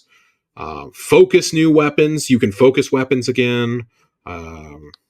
This looks, looks cool. We're seeing Sturm and Drang in action. We're seeing crossbow. I'm hoping this means that there's a crossbow that everyone can go get. But the best part of all of this, at 1 minute and 15 seconds. Here we go. Big Brig! Big Brig! You can pilot a Brig in something that's not heavy metal! This is the best day of my Destiny career! Oh, and that bad boy is moving! Oh boy. It is moving. I'm worried about you if you say this is the best day in your Destiny career, Josh. Brother, that thing is moving so much that King Julian has nothing on it, okay? I think it's a cool thing. I don't know if it's hauling all the ass. I have never seen a Brig move that quickly, and I'm here for it. I'm very excited. It looks like you're piloting a Brig. I want to pilot the Brig, but I think also the thing that we all got to call out here. At 121, there is this awesome Rasputin-themed battle axe. And my first thought when I saw this is that's going to be such a cool exotic. And then immediately my mind remembered the Reaper scythes from Haunted and how we never got those as exotics and those were just relics. I was very worried about this because I was like, there's no way this is happening to me again. I'm still upset that I don't have a Reaper scythe. And I will say this. There was a reply to Rick Cactus from DMG basically saying tune in on Tuesday when he was like, please God, do not let this be a relic. Scarrow said the same thing. I think that's cool. Like, basically in all but confirming that this is going to be an actual weapon and not a relic, because Rick Kakis says, is the new exotic weapon coming to Destiny a battle axe? And DMG goes, maybe, tune in on Tuesday. And then he replied again to Scarrow, who said the axe relic looks so fucking cool. And DMG goes, is it a relic or an exotic though? And let me tell you something. If this ends up being a relic, I think that actually might just kill the player base. Because you desperately need something to get people excited. I think crossbows were a good first step. I really like the crossbow from Desert Perpetual. I mean, I think the crossbow is cool, but I think you did an awesome thing with Ergo Sum last year. I'd like to see another special ammo sword. This feels really unique, though. And this to me fits the definition of an exotic weapon in a game that is starting to, I wouldn't say like losing touch with what an exotic should be, but it feels like we're finally getting back to the exoticness of weapons, right? With Barodiad. Barodiad is a great example. I think Choir of One is a great example. A fucking battle axe, dude, like, I'm totally fine. I don't want legendary battle axes at that point. I want this to be the only battle axe in the game for a hot minute. Mm-hmm. We don't need to get legendary versions of all these right away. Likewise, I'm kind of happy that when crossbows were introduced, it was a legendary crossbow and not an exotic. I know technically the first crossbow was Buried Bloodline, but shut the fuck up. It wasn't actually a crossbow. Okay. Like, it just looks like one. It's not actually one. I am really, really, really excited for this, though. This was I was up out of my seat moment when I saw that. But pretty much every reply to this man has been like, this better be an exotic since you're saying this. Since you're dropping all these hints, this better be one. I actually really fear for DMG if this ends up being a relic. I'm not going to lie. Yeah, especially because he replied like that. It's like, oh my gosh, you can't not just once, he doubled down, and he's got a whole weekend before the reveal. Yeah. So this thing looks so fucking cool, though, dude. We don't see it from anyone's point of view. We just see a Titan slamming it down is all we see. Yeah. So it is making me hope and pray that is actually a weapon and not just a relic. Yeah. So I want to pose this question now that we have this, because we had a few questions about this reveal. The first question we got was for Jigglypanda, of course. Thoughts on the Ash and Iron trailer? I think we've been sharing that. How upset are you? The Plaguelands look to be back for an activity only. I think we've fairly covered that. But Fox came in and dropped us a gigantic wall of text. I want to read what Fox says. We're going to read part of it now. We're going to read the other part at the end. I've got a question and a statement. I'm rather excited for Ash and Iron. However, I'm going to set my expectations low this go around, as this is considered free content, so I doubt we will see much in regards of moving anything forward story-wise. I see this as a test run for future free updates. As a massive fan of Rise of Iron, I really want this to be good, but I'm going to go into this with the bar set so low that I am not disappointed if it isn't the greatest. Call it cautious optimism, but that being said, do we think that the Friesens, I like that, do we think the Friesens will carry any long-term weight narratively, or will they simply be a showcase of what the game has to offer to new players just to reel them in? Man. That's kind of a loaded question for me, because I'm going to be honest, I think it should be both. I think there should be story, because they said that. Now, I will say this with the preface that when they compared it to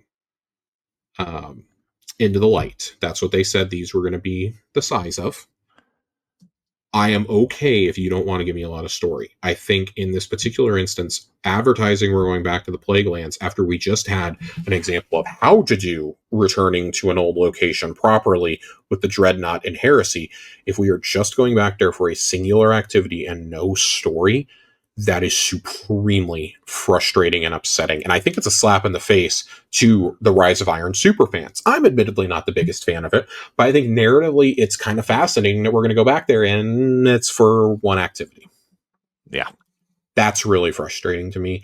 My copium dream, and it's never going to happen. I think the instant way you would get, back on players' good side is to come out and announce that this is kind of a testing ground to see if you're going to bring it back. One is a full location, which I think that there's totally grounds to bring this back as a full location in the future. Now that you already have the assets made, I think that makes it easier, right? Like we talked earlier about porting things over from the old engines. Like I think if you're remaking that much, because it looks like we're seeing a decent amount of the opening areas of the Plague Lands. We haven't quite gotten to where, what was the Forge? Warlord's Forge? Is that what it was called? Like, we haven't quite got Archon's Forge. Archon's Forge. We haven't gotten to that part yet, and, like, obviously to the catacombs and shit, but it looks like a lot of the overworld is there. Like, the big open areas, for the most part, except for the one that has the cave that leads into Archon's Forge, are there right now. I have not seen any lava yet, thankfully. When I start seeing the lava, I start getting concerned because I died to the lava a lot. I died a lot. So I worry. I do think that Friesens should be, I'm stealing that, I'm trademarking that, Friesens should 100% be a showcase of what the game can be to new players. And I think that they should introduce a long-term activity you can put into the portal similar to Onslaught. My problem is every time they do an activity like this, Battlegrounds is a great example, and Onslaught has become another one, they clutch it. They don't really want to innovate. I've done the breakdown before, but we had like 6 seasons from the time that, from Seraph onwards. So you had, was it even Seraph? Am I tripping? I'm trying to remember where the timeline started for me. So we got the first Battlegrounds with Chosen, and we were like, oh, that's awesome. We got them with Risen. We got them with Seraph. We got them with Defiance. Did we get them with Seraph? Yeah, we got them with Seraph. We got them with Defiance.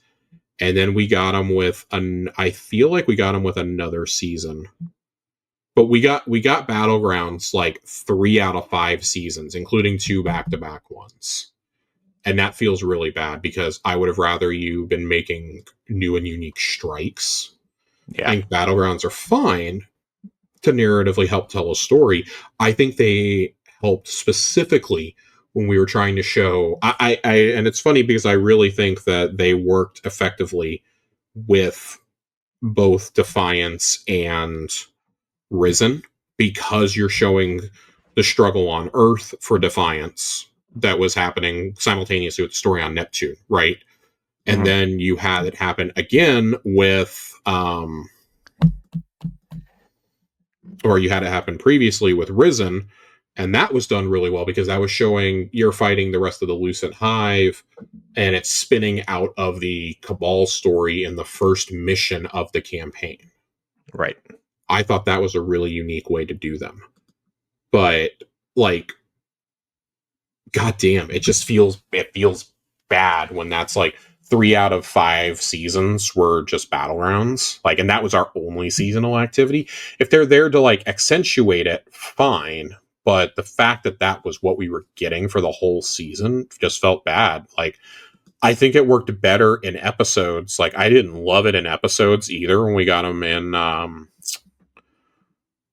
Echoes last year. I didn't particularly love it, but it told a story no matter how bad it was. It still told a story, and you got those, but you had other activities going on with it. Mm-hmm. You know, you had the one inside the Vex network. You had the one that was kind of free roam on Nessus where you were collecting plants and fighting bosses and shit. And then you had Encore, of course. I think that was a different way to show that off. And I think that was a lot more effective than shoving Onslaught into the Revenant activities. Yeah. So different degrees of this works. So I don't want to see it become the next thing that they clutch to, because I feel like Onslaught also became that. And I'm actually really surprised they haven't dropped new Onslaught on us yet. Funny enough. So I think I would only be disappointed with no narrative here, because like if you don't do narrative with the spring update, I'm kind of okay with that because we're getting Pantheon back. Yeah. So that's at least something, but there's not really anything for the end game right now except for the epic raid, and woohoo, there's nothing outside the epic raid, and like you can't expect one activity and one exotic mission to hold everybody for another 3 months. Right. You just can't. Not when you're in this new era. You can't do that. Not when your player base is dwindling and it's at one of its lowest points ever on Steam. You can't do that. There are so many other games this year that people are going to want to go spend their time on that they're going to put this down. Like, I'm already looking at like, I mean, there are other multiplayer games, let alone single player games. Like, how much am I like? That's their one saving grace, right? Like, I don't think there's a lot of like good multiplayer games coming out this fall. But I mean, there are plenty of other great games. Silk Song came out today. You know, we were talking about earlier. Ghost of Yotei is a couple weeks away. That's gone gold, and review codes are in hand as of today. Yeah. You know, that's wild. 21 days to beat and review that game before reviews go live. Outer Worlds 2 is on the way. Ninja Gaiden 4 is on the way. Borderlands 4 is on the way. You know, whether you think Borderlands is good or not is irrelevant. Pokemon Legends ZA is coming. Metroid Prime 4 Beyond might be coming. It's coming. It'll be there. There's so many games, and like we've gone through an incredible year already with so many good games, including Expedition 33, Donkey Kong Bonanza, Doom the Dark Ages, Indiana Jones DLC came out today. I'm playing that this weekend, right? Yeah, I'm really excited for that. So people are going to be, and games are getting more expensive. Like, there was a jobs report today that this is the first time since 2009 where there are more people out of work than jobs created in a month. Mm-hmm. Which is wild. Only like 1,800 jobs were created in the last month. That's insane. Yeah, that's not great. No, that's not great. The last time we had that was literally the housing collapse. So it's not great. People are having to choose, do I spend money on my hobbies and on fun, or, you know, on food and on rent? And I gotta be honest, like, people are gonna start looking at that. Like, Destiny might be safe this year because a lot of people probably bought Year of Prophecy. But I don't think they're going to be as lucky next year. There's going to be people like me who will always play for the narrative no matter how disgruntled I am. Right. But how much time I'm willing to spend in the game. Am I willing to buy some silver? Am I willing to go grind things? Like, my grinding days are like coming to an end. I'm not having fun. I'm just not having fun with it. I think that some of the changes in Portal have been great, but, you know, if you're not going to add story to these things, like returning to the Plaguelands should be a huge significant moment. It was quarantined off. That's the reason we've always gotten in a D2 war. Why are we going back there? Why is Maya there? Like, right. It's just silly. So, all right, let's fly through some of the TWAB real quick this week. We're already at an hour and a half. Luckily, there's not a ton of stuff we have to go through, but there is enough. Upcoming Portal updates, previously announced reward buffs, several fire team ops activities will have an increased number of drops, activity timers have been rebalanced across the board, players will have a chance for a prime engram to drop per portal activity, completion reward, portal timer bonus will grant 5% minimum score, conquests are replayable, and accounts highest power will be used for reward score. That's all awesome. That is all coming on Tuesday with the Ash and Iron update. Desert Perpetual will also get weekly challenges, improved gear tier, and gear attunement. And then 2 more changes coming on September 9th. Increased chance of earning prime engrams on activity complete in the Crucible, and increased bonus focus drop rates from 25 to 66% in the Crucible. So, thank you, because I cannot tell you how maddening it is trying to get that stupid-ass rocket pistol. And thank God I got the role that I wanted the other day when it was the focus. But man, it is maddening to go play, you know, a couple rounds of Crucible when that's, you know, when something's featured that you want and it just doesn't drop at all for you. Yeah. Or I have to run to the tower every single match to see if it went to my postmaster, because that's usually where it is. Sorry, Josh. It's so frustrating. Trials. Weekly featured weapons are coming back. PvP. This will bring PvP gear to parity with the PvE experience and provide opportunities for players to focus their efforts on acquiring specific pinnacle PvP gear. Weekly featured weapon can be acquired with each visit to the lighthouse and will have a chance to drop in addition to all pre-existing rewards when completing a match, win or lose. Drop chance varies depending on grade, with C+ scaling to 20% and A+ scaling to 60%. More details next week. Great. Another more details next week. Yeah. Portal buffs. There's a lot of portal buffs. We're removing some mods from match-made portal experiences. that were stacking in ways that were unenjoyable for most players or became overly difficult for match-made environments. Grappler, hypercritical, oscillation, and match game. I can't even begin to tell you what oscillation is. I don't remember. Grappler was only annoying if you are a really big grenade user because it took your grenades away, so it automatically invalidated a lot of Warlock builds. That's massively frustrating, I would imagine. And it doesn't even give you the bonus of grapple melee when you do that. It's just grappling. It's super frustrating. Hypercritical and match game are the ones I'm happy to see gone. Match game, of course, match game is annoying, but God, on like GM level difficulties, you're not breaking those shields no matter what you dump into them unless you have it. Right. And then hypercritical is the tummy ache modifier, as I like to call it. Fuck that one, dude. People do not want to come heal you. It's maddening. Or they'll be dying up there by themselves while everybody else is, playing it smart, and then get pissy and leave. More consistent power reward experience for upper power climb from 500 to 550. Earn A or A plus to get +1 power on your activity completion rewards. The change will be in effect for A grades in the 400 to 450 power range when Renegades launches. With the launch of Ash and Iron, power climb from 400 to 500 will naturally be accelerated by the power cap, increasing to 550. We expect this change to positively impact PvP rewards, and we'll be monitoring PvP to ensure this. Fire Team Ops rewards, identifying opportunities to improve nature of the reward experience from many more activities within Fire Team Ops. We're rapidly aligning on the plan, and we'll share more details with you in the future. This should never have gotten to this point. We're 2 months into this, and you still don't have a plan. That's unacceptable. To me, that's completely unacceptable. You didn't realize before you watched this that it wasn't rewarding enough, really? Right. That's how I knew nobody playtested this at higher levels. The matchmaking sucks when you get up there because, you got people up there who have never done activities with all these match-made modifiers before, and they're struggling. Yeah. And then you got some of us who just, don't want to have to, bang our dicks against the wall to try and get, gear that's +1 or 2 higher than what we have. I'm not even at the hard part of it yet. Yeah. So... reduce gameplay penalties when running out of time in Grandmaster difficulty. Thank fucking God. This is the worst. We ran out during a battleground last night and had to just play it super safe with a gigantic Minotaur for 2 damage phases. It's really annoying. GM difficulty portal activities will no longer zero out revives when you hit the time limit. Revives will still zero out for GM conquests. That makes perfect sense. I understand that.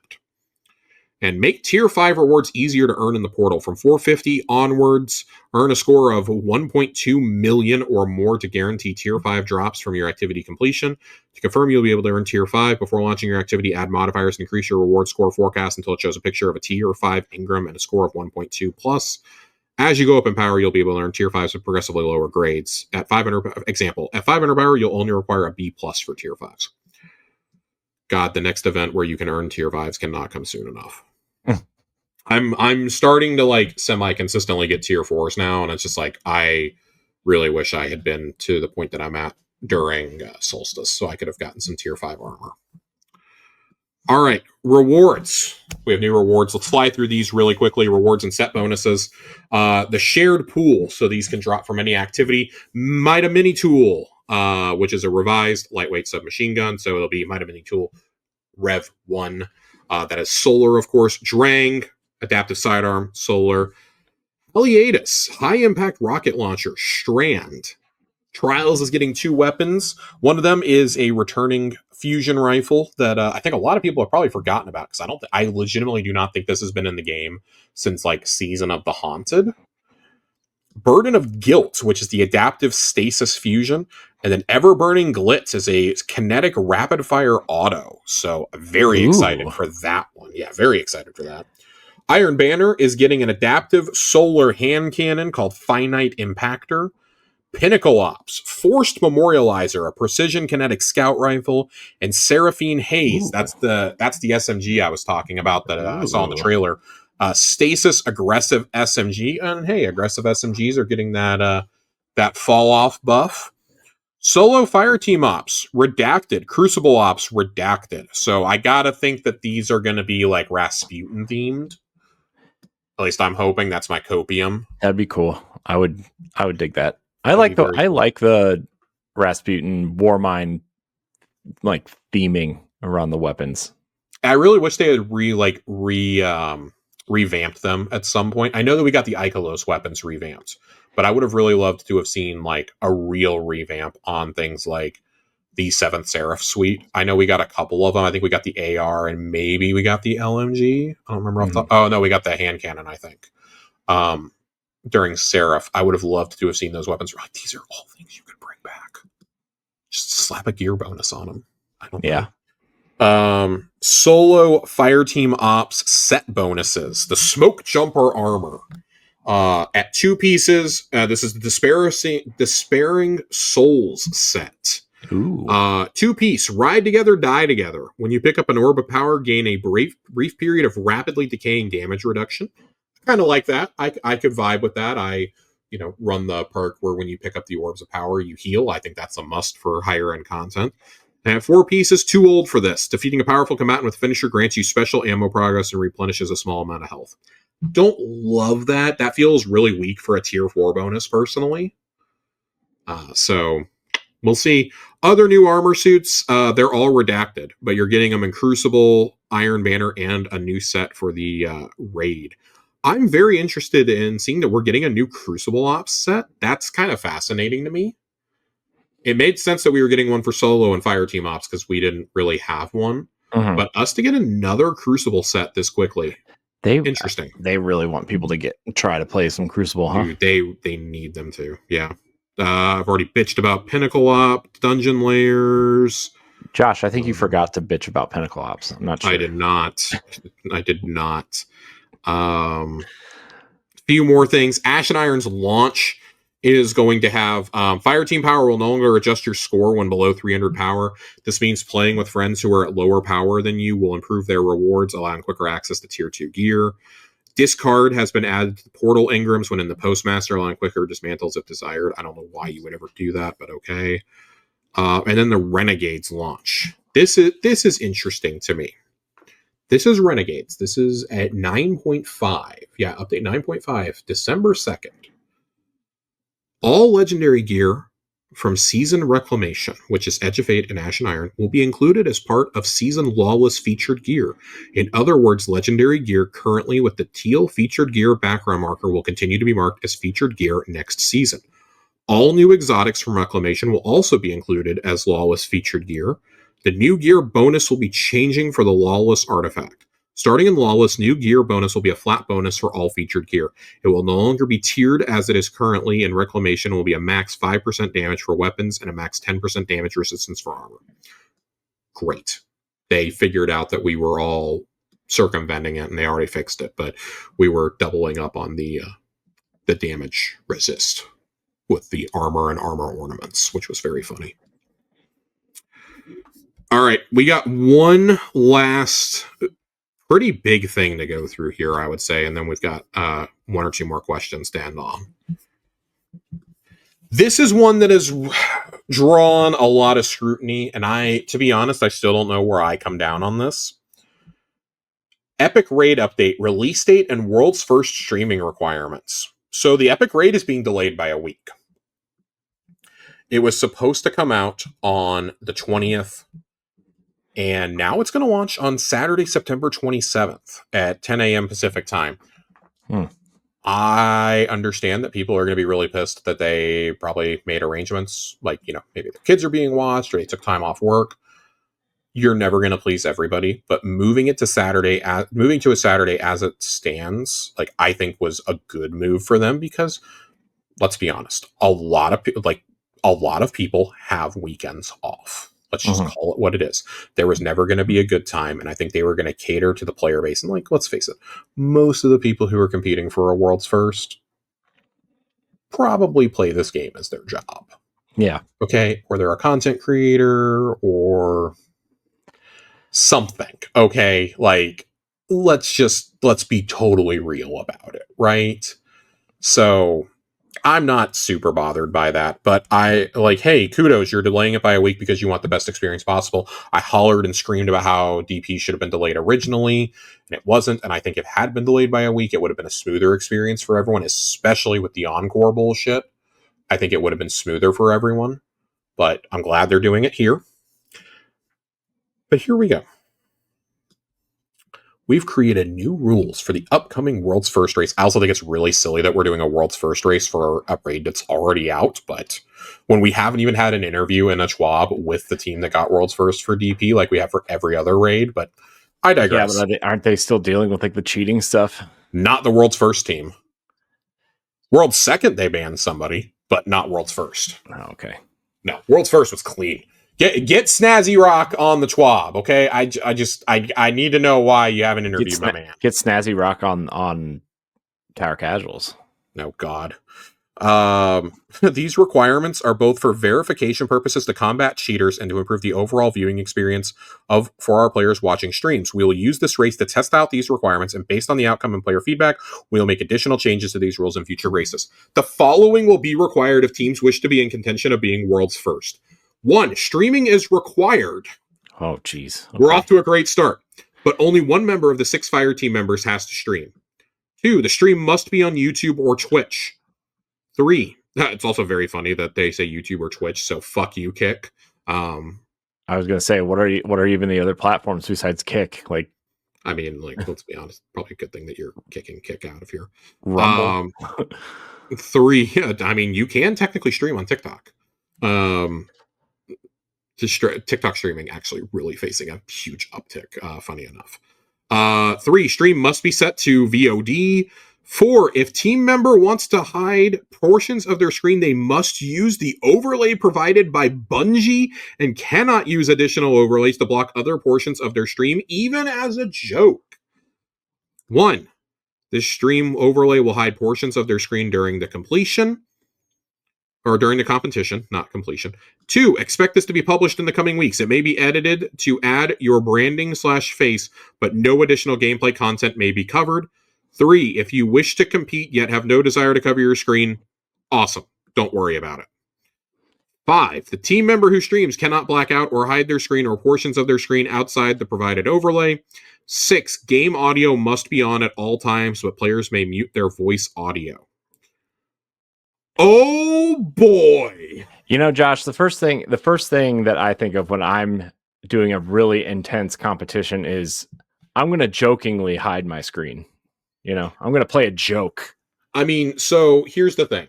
I think they had to phrase it like that because people were using like random images and like memes and shit to cover parts of their screen during salvations and during DP. So I get it. I get why you would phrase it like that. I just think this is really silly that you're forcing people to stream. I understand why.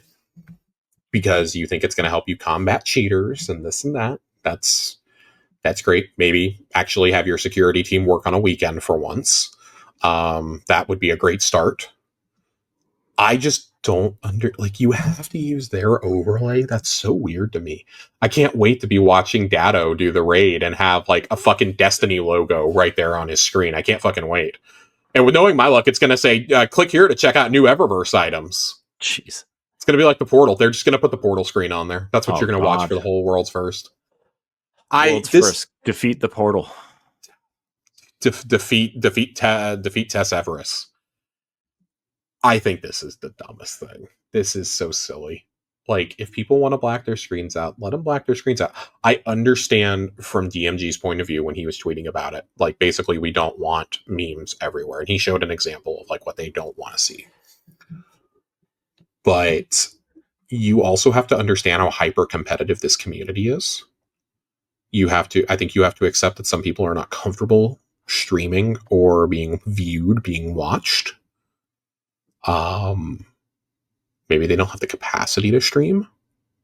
I don't know.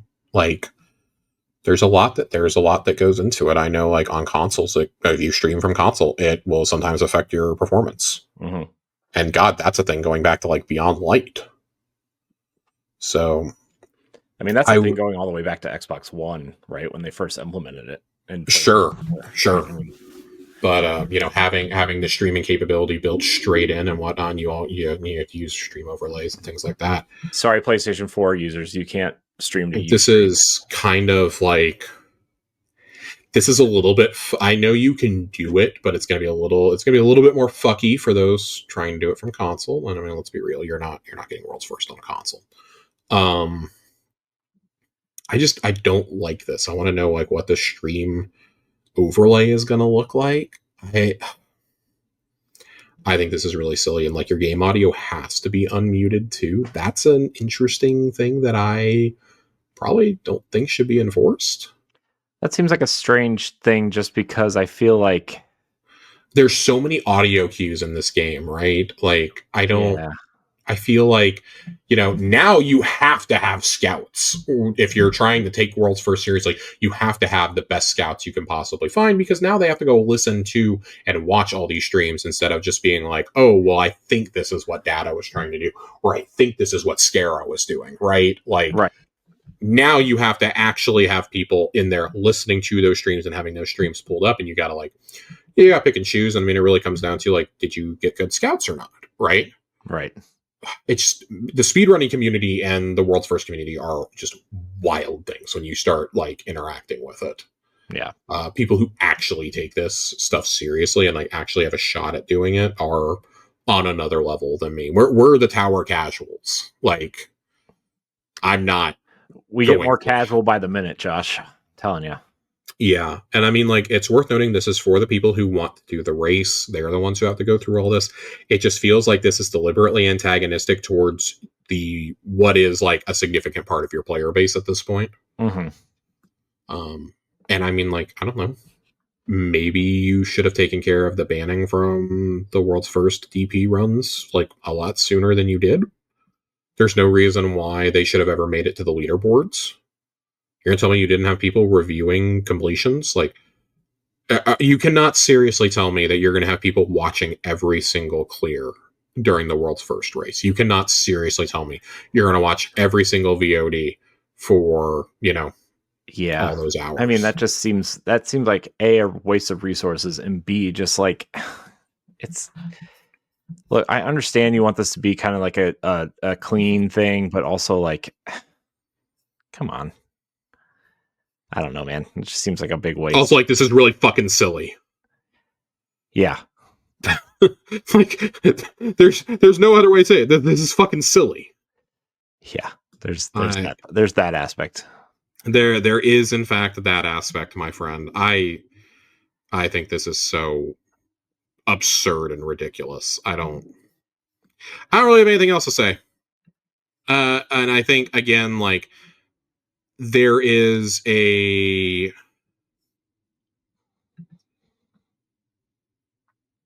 small amount of players that this will ultimately impact, but those are your most dedicated players, and you probably don't want to piss them off.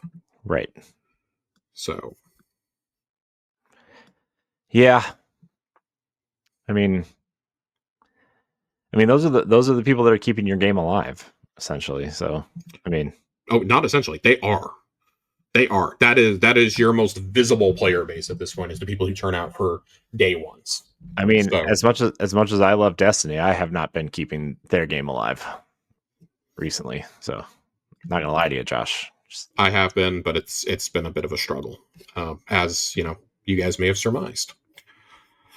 All right, we have a couple more questions to get to before we get out of here. This has been questions. So yeah, we have a couple more.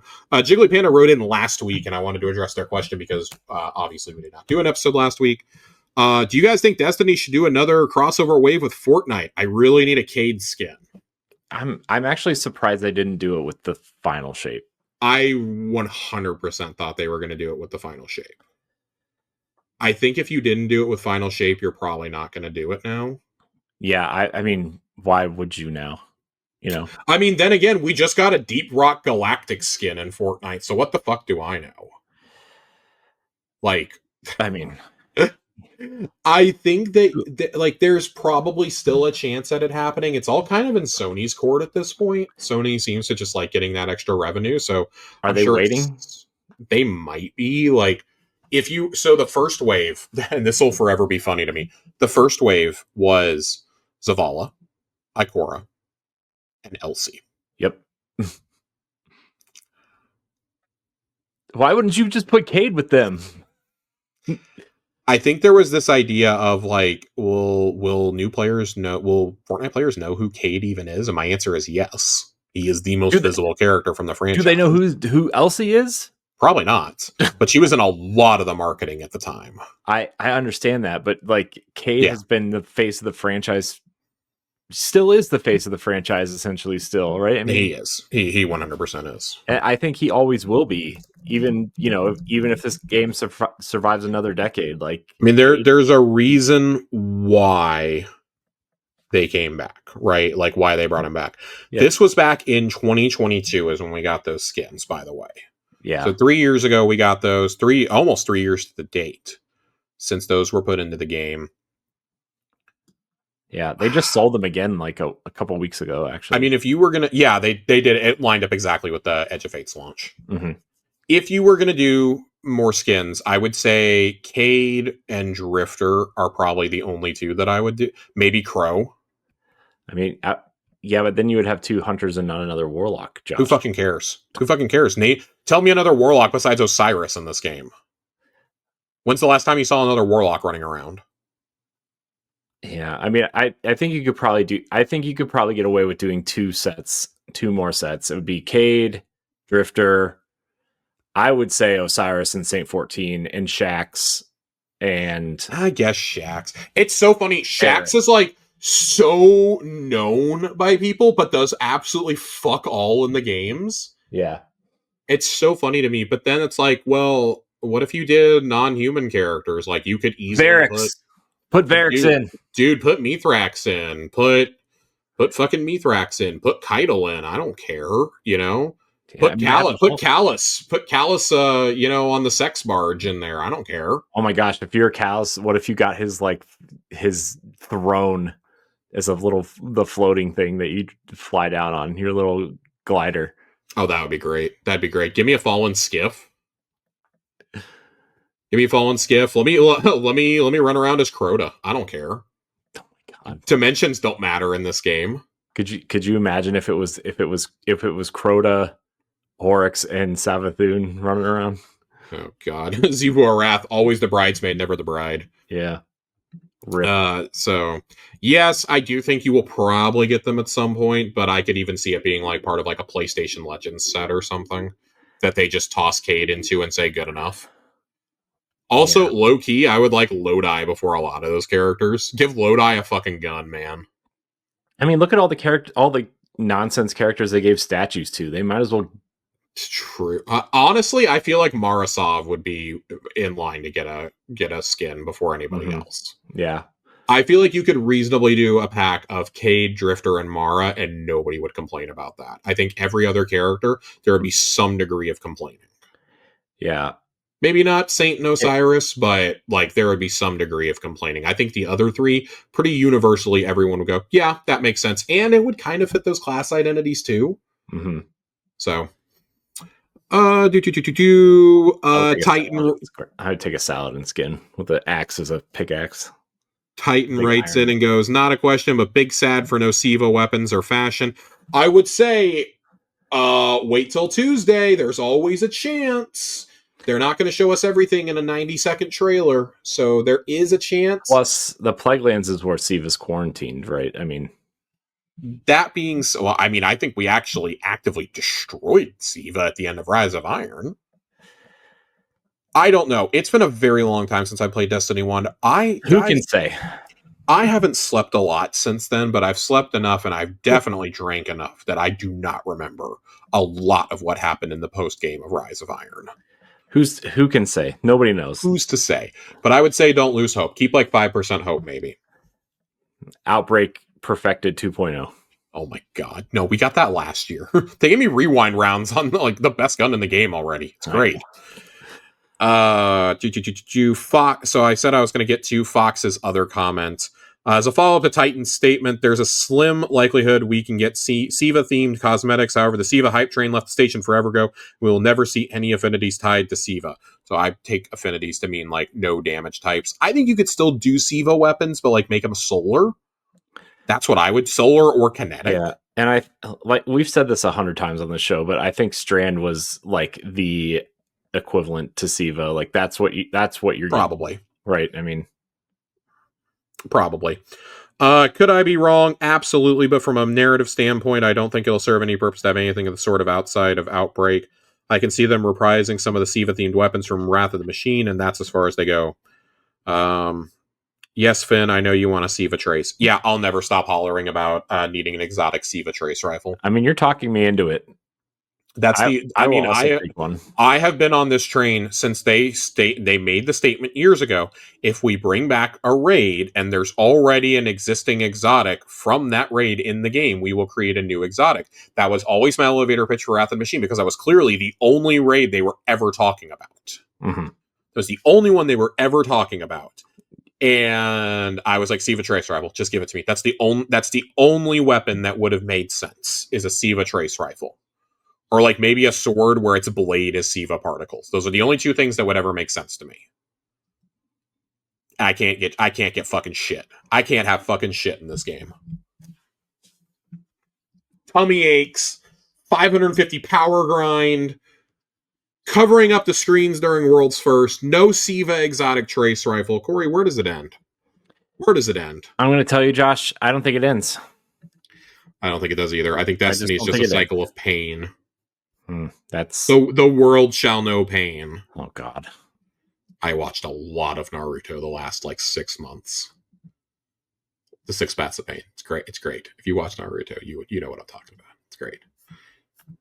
All right, Corey, get me out of here. Let's go. All right, Josh. Man, let's go. I think that's going to do it for us tonight. No more questions. I think we're out of here. Seriously, though, I will shout out Return Memory, the rocket sidearm from the Crucible. This thing absolutely rips dicks. This is great. This is great. I have heel clip incandescent on it, Corey. That's all I wanted. It's great. God, on that note, on that note of ripping dicks, I want to thank everybody out there for watching and or listening to this episode of Tower Casuals. Josh, we doing Tower Casuals next week, I assume, instead of Xbox Casuals? Or so mini episodes of both? I mean, I was going to kind of talk to you about this off cam, but my plan... Okay. Tentatively for next week is to do a recap of the Renegades reveal and the Ash of Iron launch on Tuesday. Just to do that, and then proceed as normal on Thursday with an Xbox Casuals, because it's been a couple of big release weeks for Xbox lately. We need to talk some Gears, we need to talk some Silk Song, and then kind of get into our regular cadence after that. With the Epic Raid being delayed, I also don't feel bad at all about switching back to that. And if there's not going to be any story, then I don't feel an urgency. Yeah. I kind of am in wait and see mode. If next week dictates 2 episodes, it dictates 2 episodes, but I can't fathom it dictating 2 episodes. Yeah, fair. Right now. But we do plan on doing both. Tentatively, I would say expect an episode of each show next week. Yeah. Okay. So, anyways, out there, everyone. Any whoosies. Thanks for watching. Thanks for listening. Like, subscribe, share, rate, and review. Josh, thanks for your time. Everybody out there. Always. We love you. Goodbye.